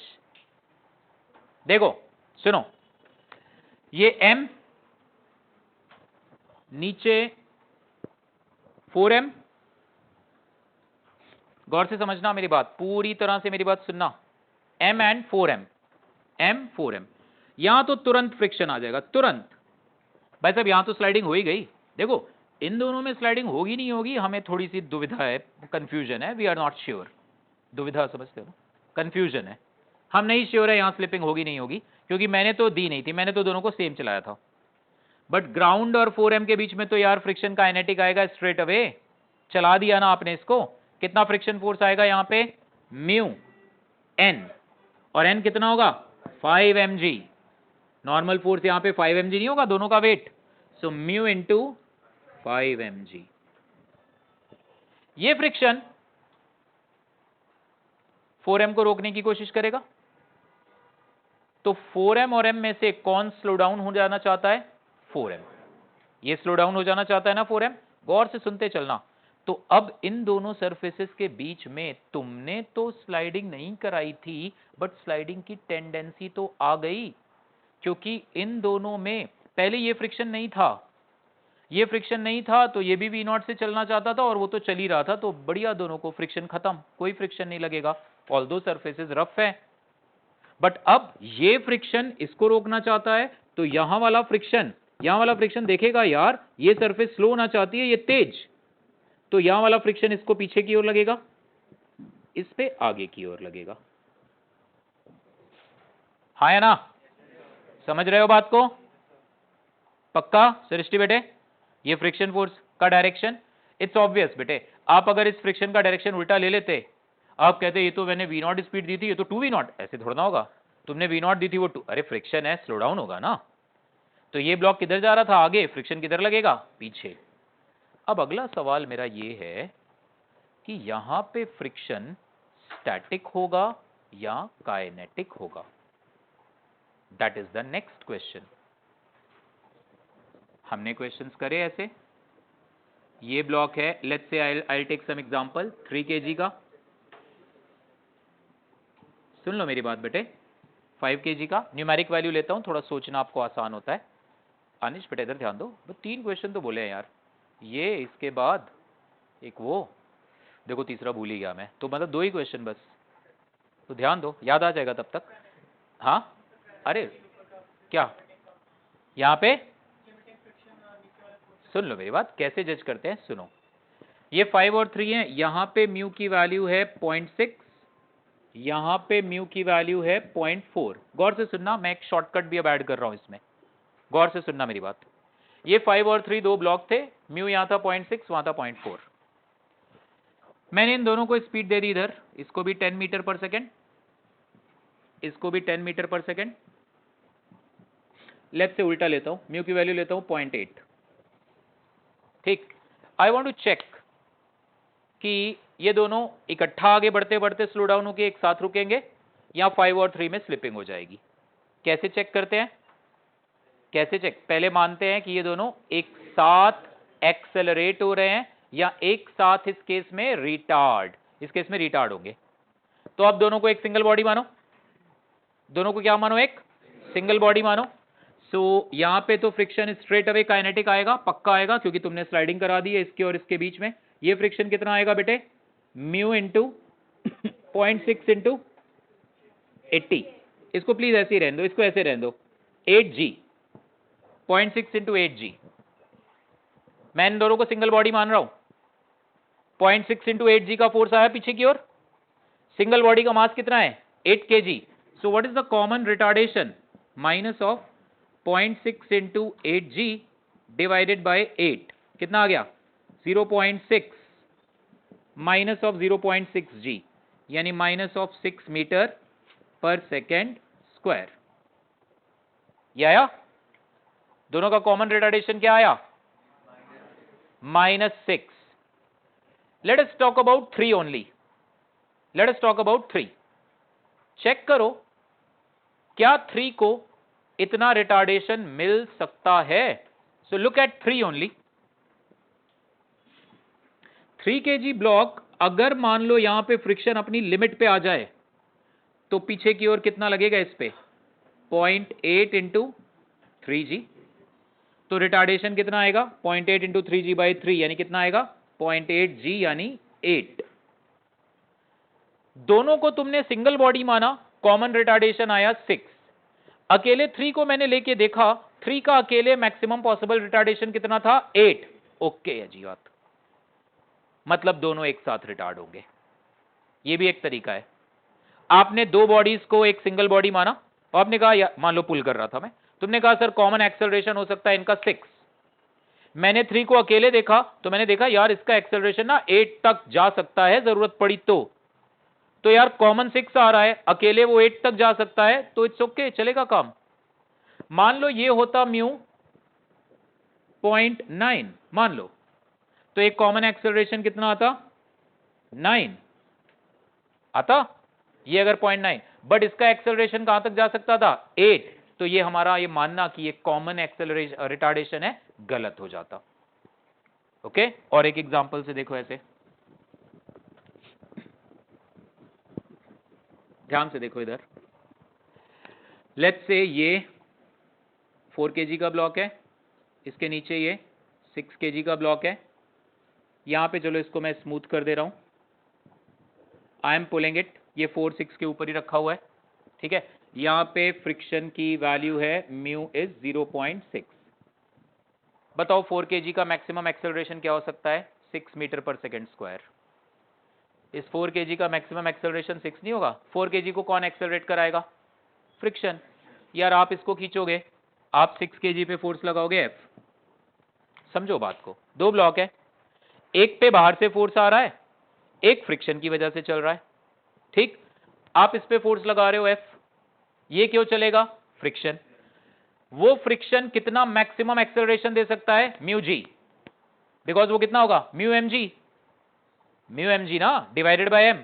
फ्रिक्शन कितना मैक्सिमम एक्सेलरेशन इसको देगा, म्यू जी देगा ना। म्यू की वैल्यू 0.6 है इंटू 10, तो 6 आया। मान लो तुमने ये फोर्स लगा दिया है 50 न्यूटन का, 50। दोनों को सिंगल बॉडी मानूं तो 10 kg, अप्लाइड फोर्स कितना है 50, कॉमन एक्सेलरेशन कितना आ रहा है 5, मैक्सिमम कितना हो सकता है इसका 6। ओके बात, दोनों इकट्ठा चलेंगे क्योंकि कॉमन एक्सेलरेशन 5 आ रहा है और 4 kg तो 6 तक जा सकता है एक्सेलरेशन उसका। समझ में आ रही है बात। अगर मैंने ये फोर्स लिया होता लेट्स से 65, कॉमन एक्सेलरेशन कितना आता है इनका 6.5, बट 4 का तो मैक्सिमम एक्सेलरेशन ही 6 हो सकता है, इसका मतलब इस वक्त इन दोनों में स्लिपिंग। समझ में आ रही बात? सिमिलरली तो इस तरह से भी आप सोच के चल सकते हो कि अगर जो एक्सटर्नल फोर्स है वो कितना एक्सेलरेशन दे रहा है और जो ब्लॉक फ्रिक्शन की वजह से चल रहे हैं उनका मैक्सिमम एक्सेलरेशन हो क्या सकता है। समझ गए? अगर वो common acceleration maximum possible value से छोटा आया तो इट्स ओके, नहीं तो स्लिपिंग हो रही होगी। ना लुक हियर, इन दोनों को एक सिंगल बॉडी मानो, m 4m सिंगल बॉडी मानो। सिंगल बॉडी मानोगे तो इस f की बात अभी मैं नहीं करूंगा। दोनों पे मिला के एक्सटर्नल फोर्स ये रहा म्यू इंटू 5mg। तो इन दोनों का मैक्सिमम पॉसिबल रिटार्डेशन क्या हो सकता है, mu into 5mg divided by 5m, net external force by total mass. Please समझो, आप इसको 5m को सिंगल बॉडी मान रहे हो, 5m सिंगल बॉडी मान रहे हो, तो ये फ्रिक्शन की अभी बात ही नहीं करोगे। Mu into 5mg by 5m, so maximum possible retardation कितना आ रहा है, म्यू जी। अकेले m को जरा कंसीडर करो, तो अकेले m को, इस फ्रिक्शन की मैक्सिमम पॉसिबल वैल्यू कितनी है, म्यू बाय 2mg। यहां पे नॉर्मल फोर्स mg है, यहां पे नॉर्मल फोर्स 5mg था, इसकी मैक्सिमम वैल्यू है म्यू बाय 2mg, तो इसका मैक्सिमम रिटार्डेशन क्या हो सकता है, म्यू जी बाय 2, और आप कह रहे हो म्यू जी, ये तो गलत है। नहीं समझ में आई बात? मैक्सिमम पॉसिबल रिटार्डेशन ऊपर वाले ब्लॉक का क्या हो सकता है, म्यू जी बाय 2, लेकिन तुम इन दोनों को जब सिंगल बॉडी मान रहे हो तो आ रहा है ये म्यू जी वो, so it is not possible ना।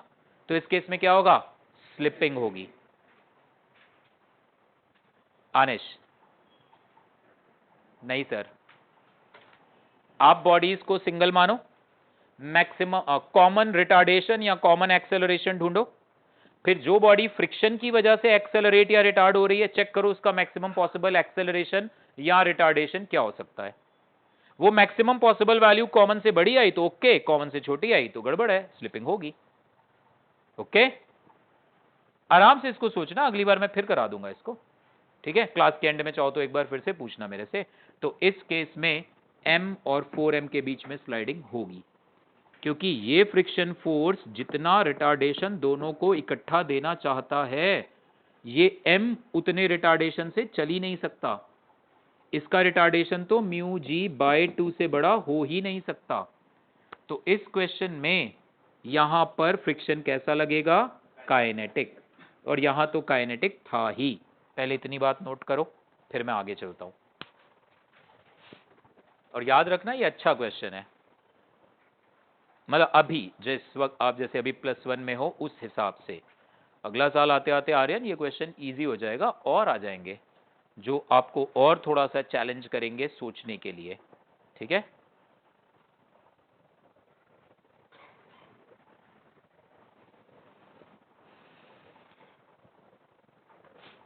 आनिश डाउट है बेटे, तो इसको मैं बिल्कुल जैसे हमने किया था ना, assuming both are moving together, f की वैल्यू निकालो, और अगर वो f की वैल्यू लिमिटिंग से बड़ी आ गई तो हमारा एजम्पशन गलत, मैं वैसे भी कर देता हूँ। जो मैं वो अभी जो बता रहा हूँ और जो वो दोनों सेम ही है। वहां मैं तुमसे कह रहा था फ्रिक्शन की मैक्सिमम पॉसिबल वैल्यू देख लेते हैं, यहाँ पे मैं कह रहा था मैक्सिमम पॉसिबल एक्सेलरेशन देख लो, इट्स द सेम थिंग।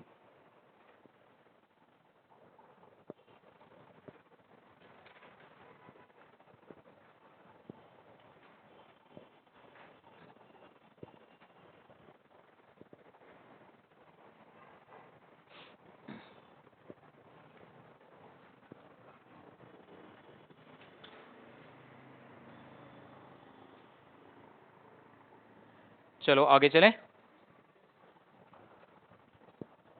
अब इस केस में क्या होगा, गौर से समझना। अब ऑफ कोर्स मैं इन दोनों को सिंगल बॉडी तो मान नहीं सकता, क्योंकि ये दोनों के बीच में स्लिपिंग हो रही है। 4m का रिटार्डेशन कितना आ रहा है ना, गौर से, रिटार्डेशन ऑफ 4m। 4m पे क्या क्या फोर्स लग रहा है, म्यू इंटू 5mg पीछे, और ये आगे की ओर कितना फोर्स लग रहा है, fk। ये fk कितना है, म्यू बाय 2mg। यहां पे नॉर्मल फोर्स mg है, so mu by 2mg। So 4m का रिटार्डेशन कितना आ रहा है, म्यू इंटू 5mg ये फोर्स पीछे की ओर आ रहा है और आगे की ओर क्या आ रहा है, μ/2mg। So minus μ/2mg divided by 4m। ये अब आप इन दोनों को सिंगल बॉडी मान के नहीं चल सकते, बिकॉज इन दोनों के बीच में स्लाइडिंग हो रही है। तो 4m को अलग, m को अलग। m का रिटार्डेशन तो साफ दिख रहा है बेटा, μg/2। एक अकेला फोर्स है, this upon mass.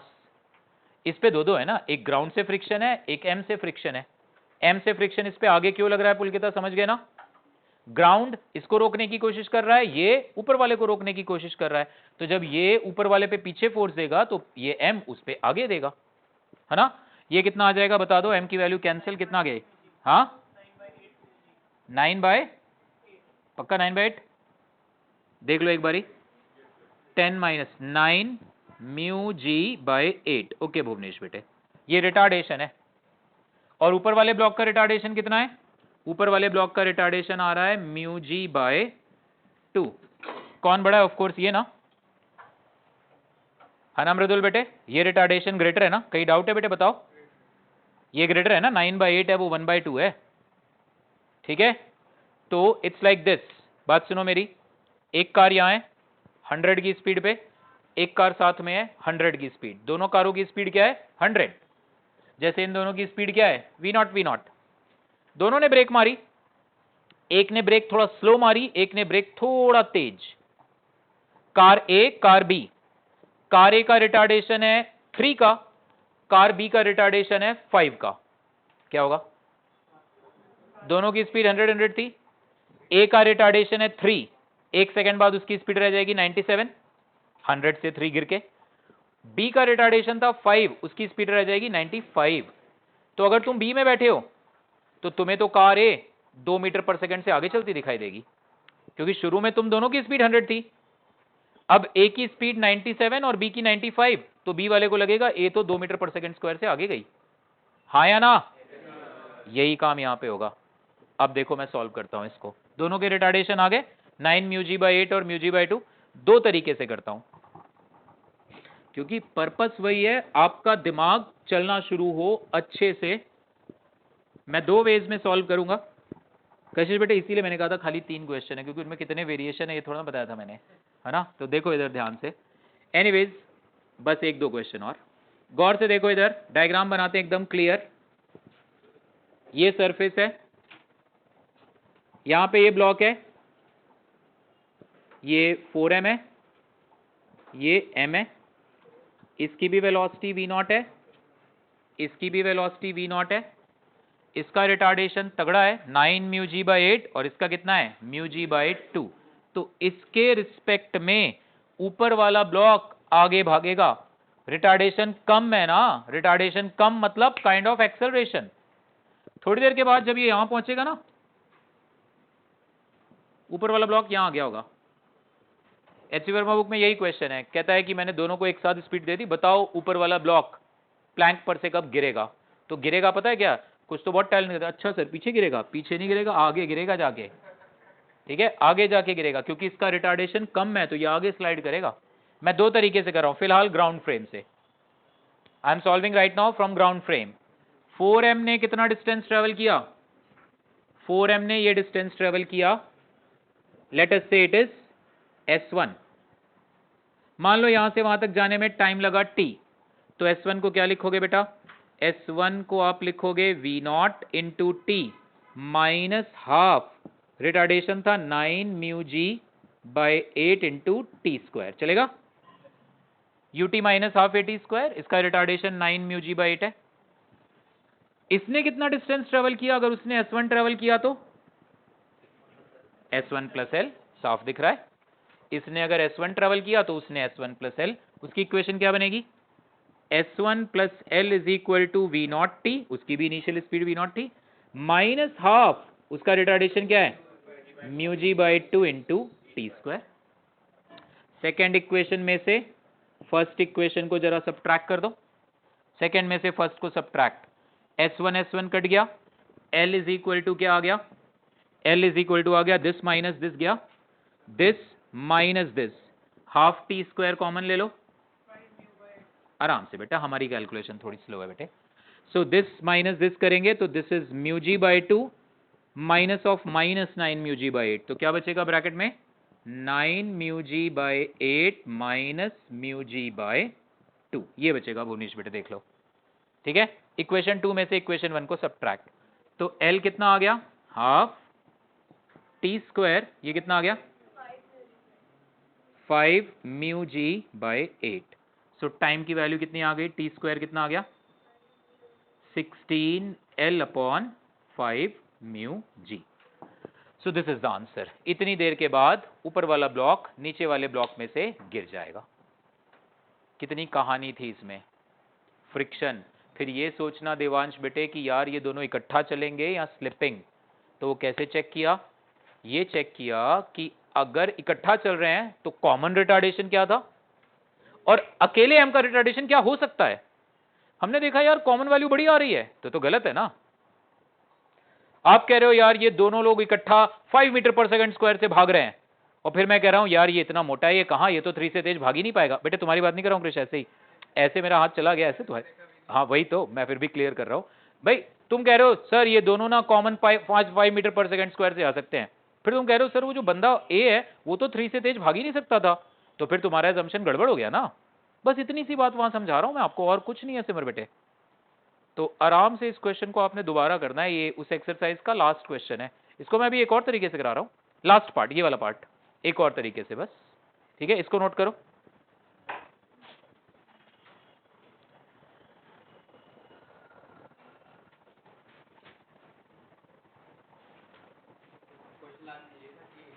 At what time m जो है 4m पर से गिर जाएगा। मैं शुरू में सिर्फ इतना बोलता कब गिरेगा, पक्का 2-4 तो इधर गिरा देते, पक्का गिराते पीछे की ओर। आनिश बेटे समझ में आया, पक्का, कोई बात नहीं, ये कोई वो टाइम लगता। अच्छा क्वेश्चन है तो अच्छे क्वेश्चन को रिस्पेक्ट देनी पड़ती है। आप आराम से सोचो, मैं अगली क्लास में फिर ऐसे ही क्वेश्चन दूंगा तुम लोगों को न्यूमेरिक वैल्यूज सेट करके, और उसमें तुम्हें हो सकता है दोनों साथ रिटार्ड कर रहे हो, ऐसा भी वैल्यू सेट करूंगा, आप सॉल्व करके देखना उसको। ओके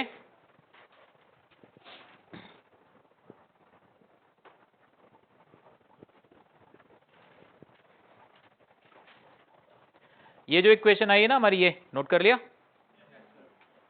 हो गया बेटे। ये जो इक्वेशन आई ना L is equal to half t square 5 mu g by 8, इस पे हम डायरेक्ट पहुंच जाएंगे अगर रिलेटिव मोशन पे हमारा कमांड है तो। देखना इधर, इन सब की जरूरत नहीं पड़ेगी, ये S1 और ये सब चीजों की।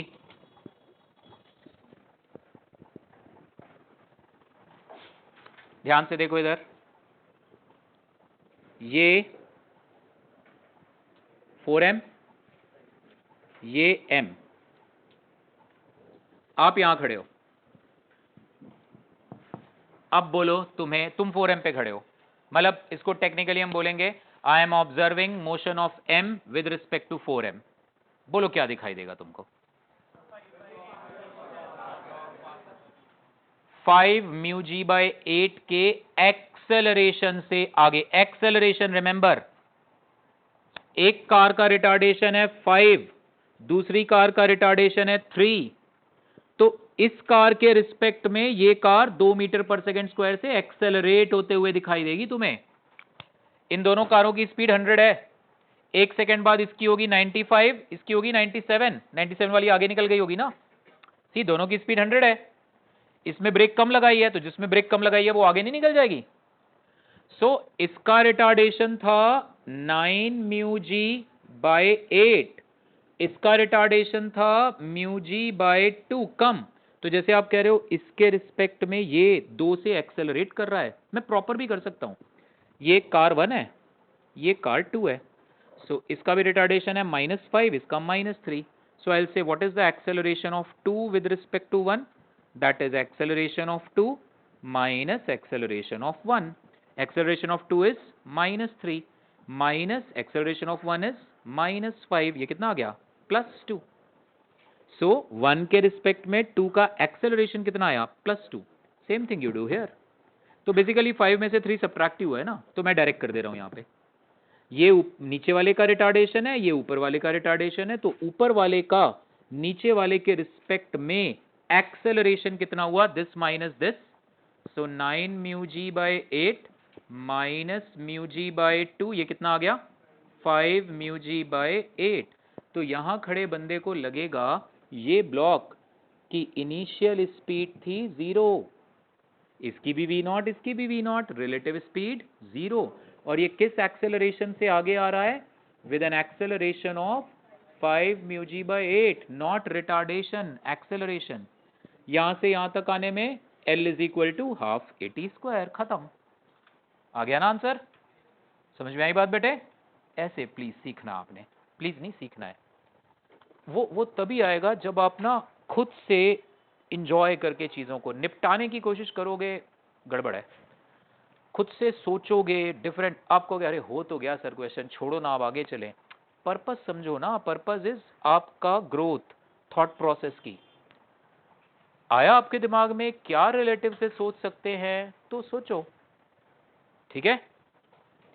इतना तो समझ में आया, बस ये वैल्यूज, कोई बात नहीं, अगली क्लास फिर तुम बोलो सही, मैं कराऊंगा बेटा तुमको, तुम काम करने वाले बनो और टेस्ट देना। ये गड़बड़ बात है, टेस्ट नहीं दिया, बहुत गलत बात है। पूरा दिन मैंने अलाउ किया था, फिर भी नहीं यार, ऐसी क्या दिक्कत थी? कल मौसम बढ़िया था,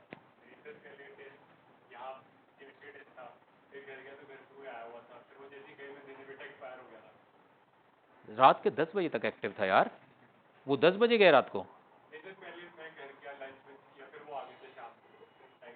देखो कितना लंच वंच किया, फिर वो शाम, और ये बीच में दोपहर का पूरा टाइम हवा, ये सीधा गिनो ही मत इसको।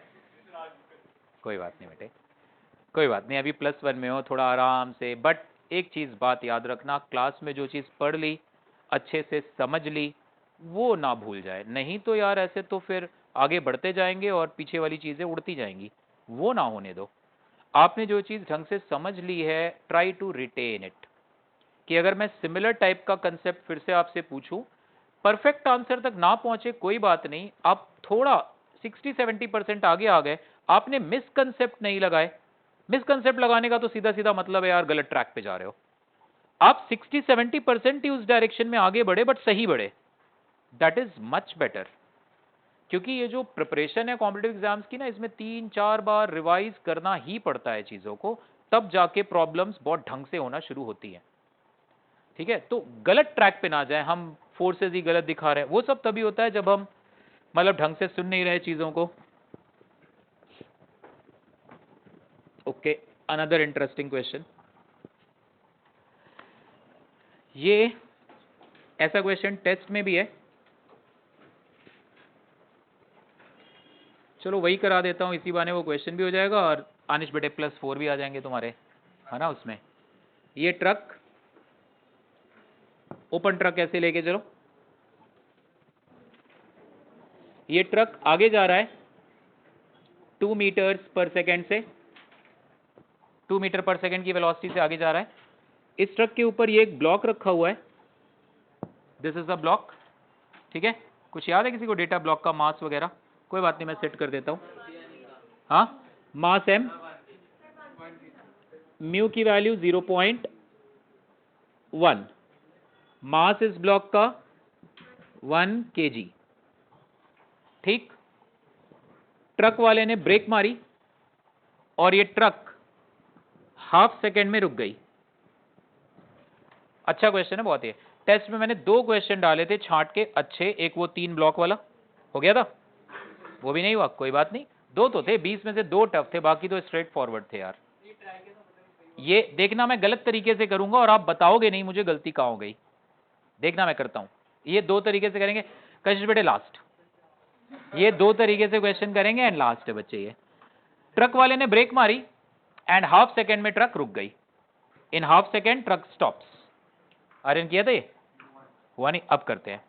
आपने बताना है ब्लॉक ने कितना डिस्टेंस ट्रेवल किया इस हाफ सेकेंड, नहीं, ब्लॉक ने टोटल कितना डिस्टेंस ट्रेवल किया as seen by a person standing on ground. ठीक है, a truck is moving, a block is placed on it, block और ट्रक के बीच में म्यू की वैल्यू है 0.1। ठीक है, जस्ट इमेजिन ओपन ट्रक है, ब्लॉक रखा हुआ है, मैं आगे डायग्राम में ट्रक की जगह प्लैंक सा बना दूंगा ऐसे कुछ। ट्रक वाले ने ब्रेक मारी, हाफ सेकेंड में या 2 सेकेंड में रुकी थी? पक्का हाफ? ठीक है, हाफ सेकेंड में ये रुक गई ट्रक। तो what is the total distance travelled by the block on the surface of truck,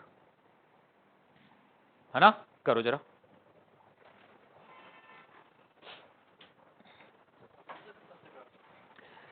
हाँ ऑफ कोर्स सरफेस पे ही चलेगा, रिलेटिव टू द ट्रक। चलो क्वेश्चन कह रहा है सर मुश्किल बनाओ, मैंने मुश्किल बना दिया। What is the distance travelled by the block relative to the truck? ऐसे ही था, रिलेटिव टू द ट्रक ही था। चलो बढ़िया है। What is the distance travelled by the block relative to the truck? Gurfarman बेटे करो ना सॉल्व, वैसे खोए खोए से बैठे हो, मासूम से, उदास से, है ना? ट्रक वाले ने ब्रेक मारी, ट्रक रुक गई हाफ सेकेंड में। What is the total distance travelled by the block relative to the truck?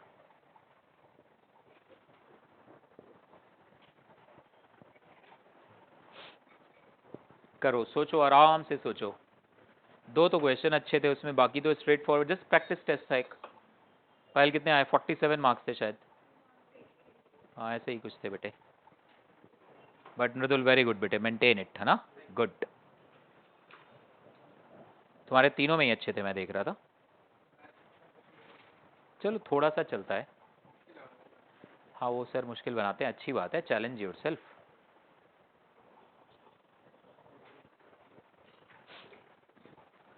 अच्छा एक व्हाट्सएप ग्रुप भी बनाना है एक ना, तो कौन बनाएगा? अभी बेटे आप बना दो एक, है ना? एडमिन मुझे बना देना, तुम बन जाना। क्या हुआ, बना पड़ा तुम लोगों का? मतलब उसमें मैं नहीं हूँ, बाकी सब तुम लोग हो। एनीवेज उसमें मतलब daily I will assign work कि ये काम आपको अगली क्लास तक करना है, बस दैट्स ऑल। तो आप एडमिन होगे, मैं होऊंगा, एक नॉर्जम होगी एडमिन, बस 2-3 काफ़ी है। ओके, एक आनिश भी होगा, है ना? वो नाराज होके देख रहा है ऐसे मुझको। सो बस ये 4 लोग एडमिन होंगे, और उस पर कुछ नहीं, बस गुड मॉर्निंग नहीं, just after every class the task will be assign कि अगली क्लास तक ये काम सबने मिनिमम काम इतना करना है। जैसे आज का मिनिमम काम है आपका HCV बुक के वो 10 सॉल्व्ड एग्जाम्पल, एक्सरसाइज के 10 और कर सको, it's good enough, very good, but 10 solved example तो सबने करने हैं, ठीक है? तो अभी बेटे बना के वो लिंक भेज, वो मैं लिंक फिर मैं बाकी ब्रॉडकास्ट लिस्ट बनी है मैं सबको भेज दूंगा, आज कर देना ये काम, ठीक है? उसमें मतलब केमिस्ट्री मैथ्स का भी भेज देंगे, मतलब काम रहेगा, मतलब फिजिक्स का आप देखो, केमिस्ट्री मैथ्स भी है जो यहाँ पे, वो देखो काम असाइंड होगा, काम हर क्लास के बाद, this is the assigned work you have to do. क्योंकि वो बहुत याद रखना, आप क्वालिफाई जेई में, नीट में तभी करोगे जब आप इसके बाद हर दिन का अपना टास्क, एटलीस्ट 2 दिन का, क्योंकि क्लास एक दिन छोड़ के होती है, तो आपका टास्क असाइंड हो कि यार अगली क्लास तक मुझे इतना काम खत्म करना ही करना है, ऑनेस्टी के साथ, ठीक है? स्कूल एग्जाम आ गए बीच में, थोड़ा सा डिस्ट्रैक्शन, सब पार्ट ऑफ दिस प्रिपरेशन चलेगा, बट नहीं है तो इतना काम करना ही करना है, ठीक है? गलत है, देखो इसने आंसर दिया 3/8, मैं भी आंसर दूंगा 3/8, वो गलत है। आप मुझे गलती बताओगे, देखे कौन गलती पकड़ता है। एक चॉकलेट पक्का दूंगा मैं, व्हाट्सएप वाली, ठीक है?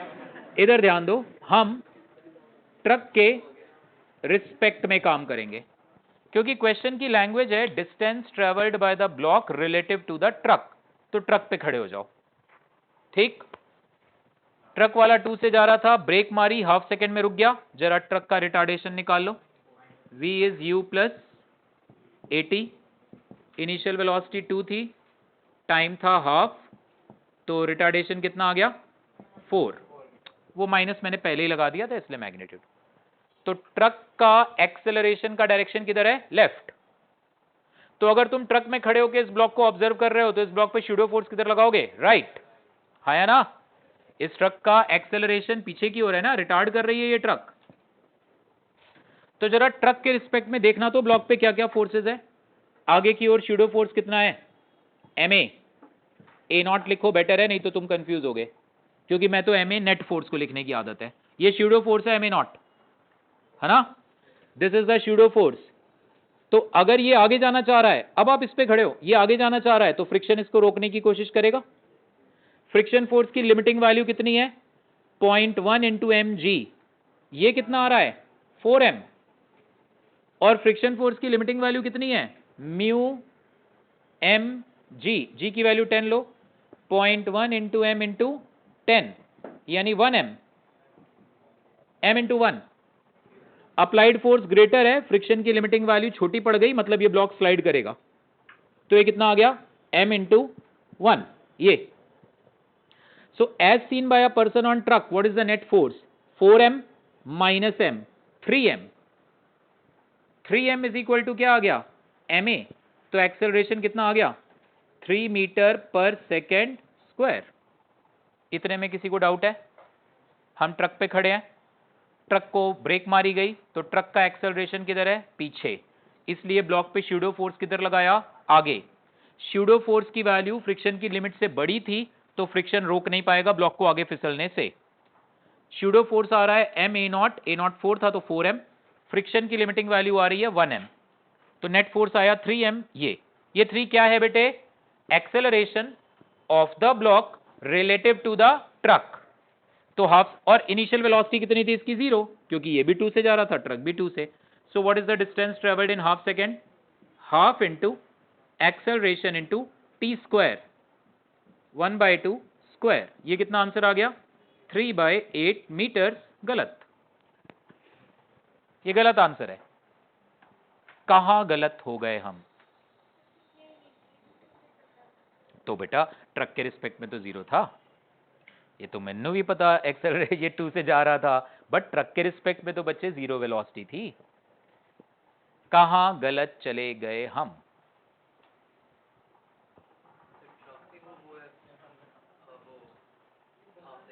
हाँ, अरे तो बेटा हम ट्रक में खड़े हैं and distance travelled is relative to the truck. बोलो बोलो, यस। हाँ, ओ बेटा खतरनाक टैलेंट दिखा रहे हो। ये पर्सन, व्हेन वी से विद रिस्पेक्ट टू ट्रक, मतलब आप ट्रक में बैठे हो आराम से, ट्रक पे चहलकदमी नहीं कर रहे आप ट्रक के ड्राइवर हो, ड्राइवर सीट छोड़ के भागेगा इधर उधर। Working with respect to truck, समझो बेटा बात को। तुम तो कंसेप्ट की धज्जियां उड़ा रहे हो यार, अर्नव वैसे मत करो। यस, कौन बताएगा कहां गलत चले गए? अरे लगाया तो कोई गलत नहीं है, स्यूडो फोर्स। क्यों? बिल्कुल, ये जो आपने बोला ना हाफ सेकेंड, भाई हाफ सेकेंड में ट्रक रुक गया, ठीक है, ये हाफ सेकेंड में क्यों रुकेगा? आप इनफैक्ट आप तो सोचो, आप तो कह रहे हो सर ये 0 वेलोसिटी थी और इसका तो एक्सेलरेशन था 3, तो चलते जाना चाहिए, चलते जाना चाहिए, चलते जाना चाहिए। लेकिन प्रैक्टिकली तो ब्लॉक रुकेगा ना, क्यों? आधे सेकंड के बाद इस क्वेश्चन अगर ऐसे करोगे ना तो तुम्हें 2 पार्ट में करना पड़ेगा। हाफ सेकंड तक, जितनी देर तक ट्रक रिटार्ड हो रहा था उतनी देर तक तो स्यूडो फोर्स था। हाफ सेकंड के बाद ट्रक तो रुक गया, ट्रक रुक गया तो ये तो 0 हो गया, तो इस पे खाली फ्रिक्शन रह गया, तो अब ये ब्लॉक रिटार्ड करेगा। तो ये ब्लॉक ट्रक पे खड़े होके देखोगे ना तो पहले आधे सेकंड के लिए ये 3 से एक्सेलरेट करेगा, आधे सेकंड के बाद ये 1 से रिटार्ड करके फिर जाके रुकेगा। यार खुद ही सोचो, जब ये एक्सेलरेट ही कर रहा है ट्रक के रिस्पेक्ट में तो फिर तो आगे बढ़ता चला जाएगा। कब तक आगे बढ़ेगा? हाफ सेकंड तक, जब तक ट्रक रिटार्ड कर रहा है। ट्रक रुक गया, ट्रक तो अब खड़ गया, ऐसे खड़ा हुआ है ट्रक, तो उसका रिटार्डेशन तो 0, ब्लॉक तो अभी स्लाइड कर रहा था ट्रक पे, तो अब ब्लॉक पे खाली फ्रिक्शन रह गया। सो इस ब्लॉक का मोशन ना आप 2 हिस्सों में डिस्कस करोगे, पहले हाफ सेकंड और हाफ सेकंड के बाद only force acting on the block is friction, so it will retard. तो देखो मैं करता हूं, ये पार्शियली ठीक है, पार्शियली ठीक है। पहले आधे सेकंड तक इसने कितना ट्रेवल किया, 3/8। अब at t equal to half इसकी वेलोसिटी निकालो, v is u plus 80। Initial 0 थी, ट्रक के रिस्पेक्ट में अभी चल रहा है काम। पहले हाफ सेकंड के लिए ट्रक के रिस्पेक्ट में काम चल रहा है, और हाफ सेकंड के बाद चाहे ट्रक के रिस्पेक्ट में सोचो चाहे ground, it is the same thing, क्योंकि हाफ सेकंड के बाद तो ट्रक भी रुक गया। सो पहले हाफ सेकंड इसका एक्सेलरेशन 3 था, टाइम हाफ, वेलोसिटी कितनी आ गई, 3/2। हाफ सेकंड हो गया टाइम, अब ट्रक रुक गया, ट्रक के रिस्पेक्ट में इसकी वेलोसिटी कितनी है, 3/2, एक्चुअल भी कितनी है, 3/2, ट्रक तो अब रुक चुका है। सो अब इसके फ्रिक्शन तो है, क्योंकि ये ट्रक पे भी 3/2 से फिसल रहा है। फ्रिक्शन पीछे की ओर कितना है, m इंटू 1, तो कितना रिटार्डेशन देगा, 1। सो अब इस पे लगाओ v square is u square plus 2s। Final velocity इसकी 0 ले लो, इनिशियल ले लो 3/2 का स्क्वायर, कितना आ गया 9/4। रिटार्डेशन ले लो 1 का, s ढूंढो, s कितना आ गया 9/8, 9/8 प्लस 3/8 12/8, 1.5 मीटर है distance travelled. So what is the total distance traveled by the block with respect to the truck? 1.5 meters. Anish plus 4 है ना? So 1.5 नहीं समझ में आई है पक्का? अब देखो मैं ग्राउंड फ्रेम से भी करूंगा इसको। कहिश बेटे बस लास्ट है, ग्राउंड फ्रेम से भी सॉल्व इट, ये लास्ट है बच्चे। अगली क्लास में भी फ्रिक्शन के 1-2 क्वेश्चंस बताने के बाद मैं ना वर्क पावर एनर्जी शुरू कर दूंगा, थोड़ा थ्योरी आगे बढ़ती चले, क्योंकि इनका तो अंत नहीं है। आप बोलोगे 1 महीने तक हम इसके प्रॉब्लम करते रहें, इतने सारे क्वेश्चंस हैं, तो we have to define it. मैं शीट्स दूंगा 1-2 आपको और दे दी तो फ्रिक्शन की, HCV आप पूरी खत्म करो। सॉल्व एग्जाम्पल एक्सरसाइज में 40, 41 जो भी क्वेश्चन है, 30, 40 व्हाटएवर, वो करो सॉल्व, ठीक है। ग्राउंड फ्रेम से इसको करेंगे, सीधा आंसर आएगा हमारा if we solve it from ground frame. क्योंकि ना यहाँ पे क्या हो गया, टाइम को हमें 2 पार्ट में बांटना पड़ गया, क्योंकि ट्रक थोड़ी देर के बाद रुक गया, लेकिन ब्लॉक ने अभी और चलना था, ठीक है। सो देखना इधर, डायरेक्ट इस क्वेश्चन को हम ग्राउंड के फ्रेम से करेंगे तो कोई प्रॉब्लम नहीं आएगी हमें। देखो इधर ध्यान से, ये मैं ट्रक की जगह जस्ट ऐसे प्लैंक की तरह दिखा दे रहा हूं, ऊपर ये ब्लॉक दिखा दे रहा हूं मैं ऐसे, ठीक है। इसकी इनिशियल वेलोसिटी क्या थी, 2 मीटर पर सेकेंड। इसकी भी इनिशियल वेलोसिटी क्या थी, 2 मीटर पर सेकेंड, दोनों 2 से जा रहे थे। ट्रक को ब्रेक लगी, फिर वही देखना, ब्लॉक प्लेस्ड ओवर ब्लॉक का कंसेप्ट आ रहा है, सोचना। ट्रक वाले ने ब्रेक मारी, हाफ सेकेंड में ट्रक रुकी, उससे आपके पास ट्रक का रिटार्डेशन कितना आ गया, -4 मीटर पर सेकेंड स्क्वायर। मैं चेक करना चाहता हूं क्या ये दोनों इकट्ठा ही चलेंगे या स्लाइड होंगे, तो मैंने कहा यार इसको कौन रिटार्ड करेगा, फ्रिक्शन। फ्रिक्शन तो इसको 1 का रिटार्डेशन दे सकता है, म्यू जी, म्यू 0.1 है इंटू जी, तो फ्रिक्शन तो इसको 1 का रिटार्डेशन दे सकता है। ट्रक तो चाहता है 4, तो इसका मतलब ये स्लिप मारेगा, तो इसका रिटार्डेशन पीछे की ओर कितना आएगा, 1 मीटर पर सेकेंड स्क्वायर। अब ये मत कहना सर इसने इसको फ्रिक्शन पीछे दिया तो इसने इसको आगे दिया, बेशक, बट ट्रक का वो नेट रिटार्डेशन फोर हम अदरवाइज ही निकाल चुके थे, है ना। ट्रक का वेलोसिटी दे रखा था और कितनी देर में रुकी।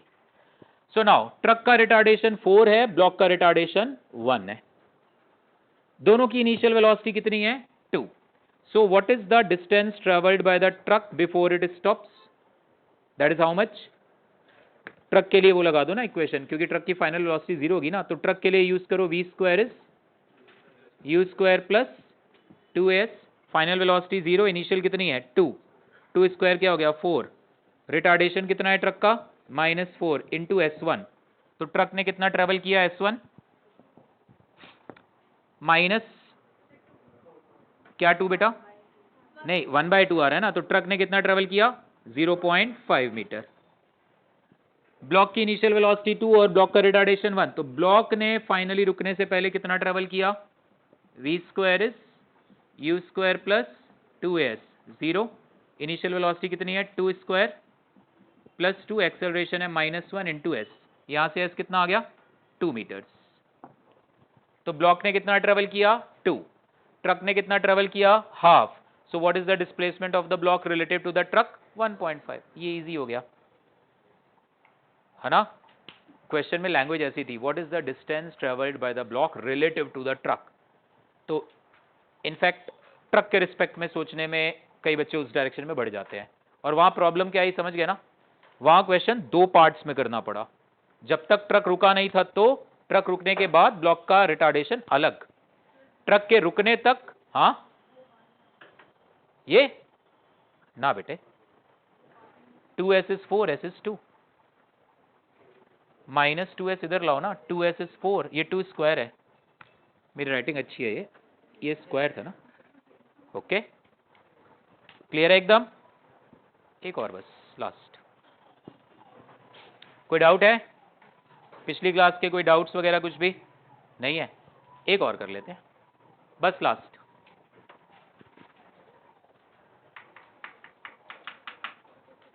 इसी से करते हैं।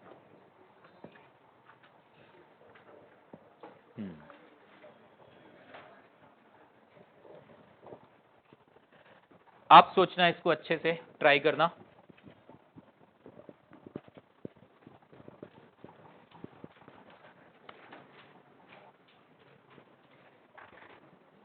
ये एक प्लैंक है, प्लैंक के ऊपर ये पर्सन खड़ा हुआ है, ये एक स्ट्रिंग है, यहां पे मासलेस पुली, ठीक है, बात है नहीं बेटे, ये एक और मासलेस पुली,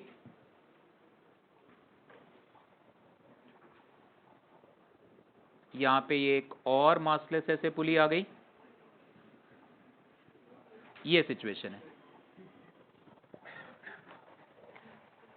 ये बंदा रस्सी को खींचेगा, क्या होगा, ये रस्सी को पुल करेगा तो ये प्लैंक आगे जाना चाहेगा ना।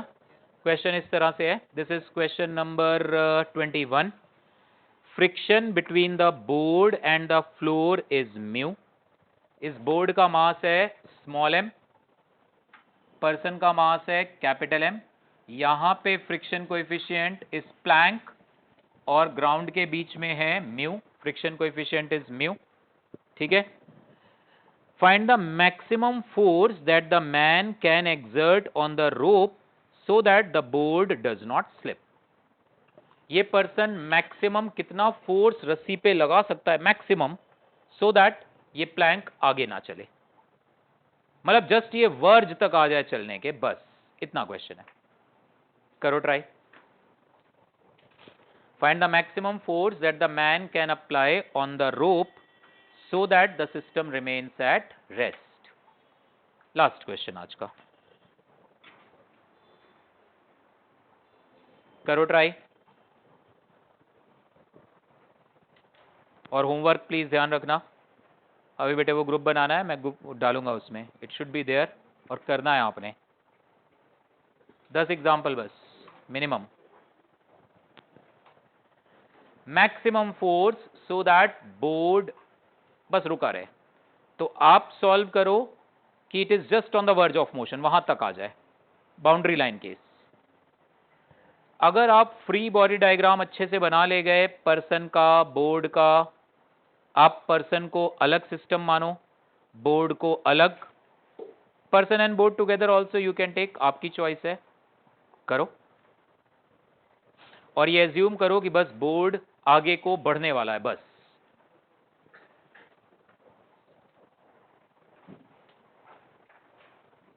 फ्री बॉडी डायग्राम बनाओ आप लोग, पर्सन का फ्री बॉडी डायग्राम बनाओ, देखो जरा कौन कौन सही बनाता है, और इस बोर्ड का, प्लैंक का फ्री बॉडी डायग्राम बनाओ जरा। Draw FBD of person separate, FBD of board. बोलो बेटे।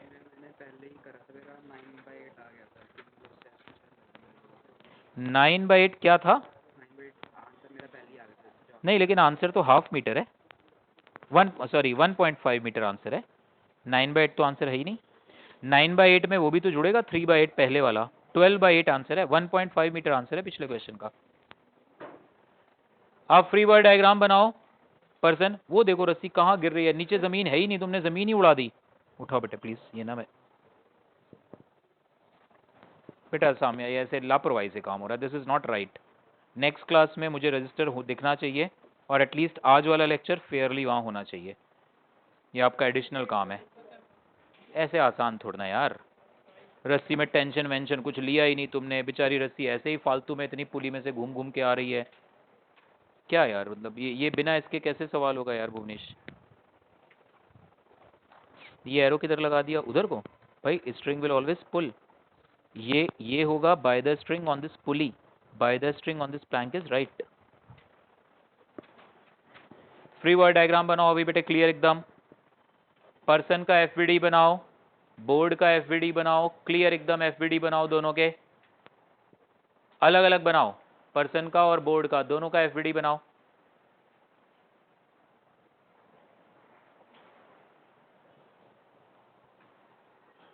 अपने आप बेटे देखो इधर, if we observe this person, person का एफबीडी बनाना है। पर्सन रस्सी को खींचेगा तो रस्सी भी तो उसको खींचेगी। पर्सन रस्सी को किधर खींचेगा? नीचे, तो रस्सी उसको किधर खींचेगी? ऊपर। और ये मैंने आपको सिखाया है, आप एक मासलेस स्ट्रिंग को जितने फोर्स से खींचते हो उसमें उतना ही टेंशन आ जाता है। तो ये पर्सन ने रस्सी को जितने भी फोर्स से खींचा, रस्सी में वही टेंशन आ गया, तो ये रस्सी को खींचेगा नीचे, रस्सी इसको खींचेगी ऊपर। अब गौर से सोचो, हम किसका एफबीडी बना रहे हैं? पर्सन का। तो हम पर्सन पर लगने वाले फोर्स दिखाएंगे, ये क्या फोर्स लगा रहा है वो नहीं। ये बोर्ड पे खड़ा है तो ये बोर्ड को नॉर्मल फोर्स किधर देगा? नीचे, तो बोर्ड इसे नॉर्मल फोर्स किधर देगा? ऊपर। और अर्थ इसे पुल करेगी नीचे, mg। कोई और फोर्स? हाँ सॉरी, नॉर्मल n। कोई और फोर्स? क्या पर्सन और बोर्ड के बीच में कोई फ्रिक्शन आएगा? नहीं, क्योंकि पर्सन पे कोई हॉरिजॉन्टल फोर्स ही नहीं है, पर्सन तो आगे चलना ही नहीं चाहता। ठीक है ना? देखेंगे इसको। फिलहाल पर्सन पे आगे की ओर फिलहाल तो कोई फोर्स नहीं, क्योंकि पर्सन, और इस क्वेश्चन में पर्सन और इसके बीच में फ्रिक्शन की बात भी नहीं करी, हमें तो बोर्ड के स्लिप होने के लिए बोल रहा है। ठीक है, तो क्योंकि वर्टिकल डायरेक्शन में कोई मोशन नहीं है तो n plus T is equal to क्या आ गया? mg। और तो कोई फोर्स नहीं है ना, देख लो, ये टेंशन, नॉर्मल फोर्स, वेट, बस। अब गौर से चेक करो, ये पर्सन को गौर से चेक करो। एक कांटेक्ट यहां है इसके पैरों और ग्राउंड के बोर्ड के बीच, एक यहां है इसके हाथों और रस्सी के बीच। Now draw free body diagram of this board. ये फोर्स कितना आएगा आगे की ओर? T। इसका खुद का वेट कितना? mg। पर्सन का वेट इस पे नीचे की ओर कितना? पर्सन का वेट थोड़ा ना लोगे, n लोगे। पर्सन ने इसको नॉर्मल फोर्स नीचे कितना दिया? n। ग्राउंड से नॉर्मल फोर्स ऊपर की ओर कितना आया? n1। एंड मान के चलो कि ये बोर्ड बस चलने को तैयार है, ऑन द वर्ज, तो फ्रिक्शन फोर्स यहां पे तंसीम बेटे कितना लेंगे? Mu n1। म्यू n1 मान के चल रहा हूं, ये T मैक्सिमम फोर्स था, बोर्ड अब बस चलने को तैयार है। ठीक, वर्टिकल डायरेक्शन में क्योंकि कोई मोशन नहीं है, तो वर्टिकल डायरेक्शन में नीचे की ओर फोर्स कितना है? n plus small mg is equal to n1। और चलने को तैयार है, बस चला नहीं है, तो इसलिए इन दोनों को भी जस्ट इक्वेट कर देंगे। So tension is equal to how much? Mu n1। T ढूंढना था, यहां से T आ जाएगा म्यू n1। n1 कितना आ जाएगा? n plus mg। तो T की वैल्यू कितनी आ जाएगी यहां से? म्यू टाइम्स n की वैल्यू यहां से आ रही है mg minus T, so capital mg minus T plus small mg। ये आया। यहां से ये म्यू टी को इधर ले आओ, तो हो जाएगा t plus mu T, that is mu times capital M plus small m into g. So tension कितना आ गया? Mu times capital M plus small m into g upon 1 plus mu. This is the answer. कुछ खास नहीं है बेटा, आप आराम से कॉन्फिडेंस रखो, सोचो, चीजों को थोड़ा समझो, एनालाइज करो, आंसर आएंगे। गोकुल समझ में आई बात? पक्का? दोबारा करो। ये जो क्वेश्चन मैंने देखो होमवर्क एग्जाम्पल 10, ये क्वेश्चन कराया, लास्ट कराया वो ब्लॉक प्लेस्ड ओवर ब्लॉक वाला, ये दो खुद से फिर से करना, फ्री बॉडी डायग्राम बनाना, ढंग से सोचना इसको। ओके ठीक है बेटे, होमवर्क करके आना अगली क्लास में। वो 10 एग्जाम्पल कंपलसरी हैं, एंड सामने बेटे वो नोट्स होने चाहिए पास में।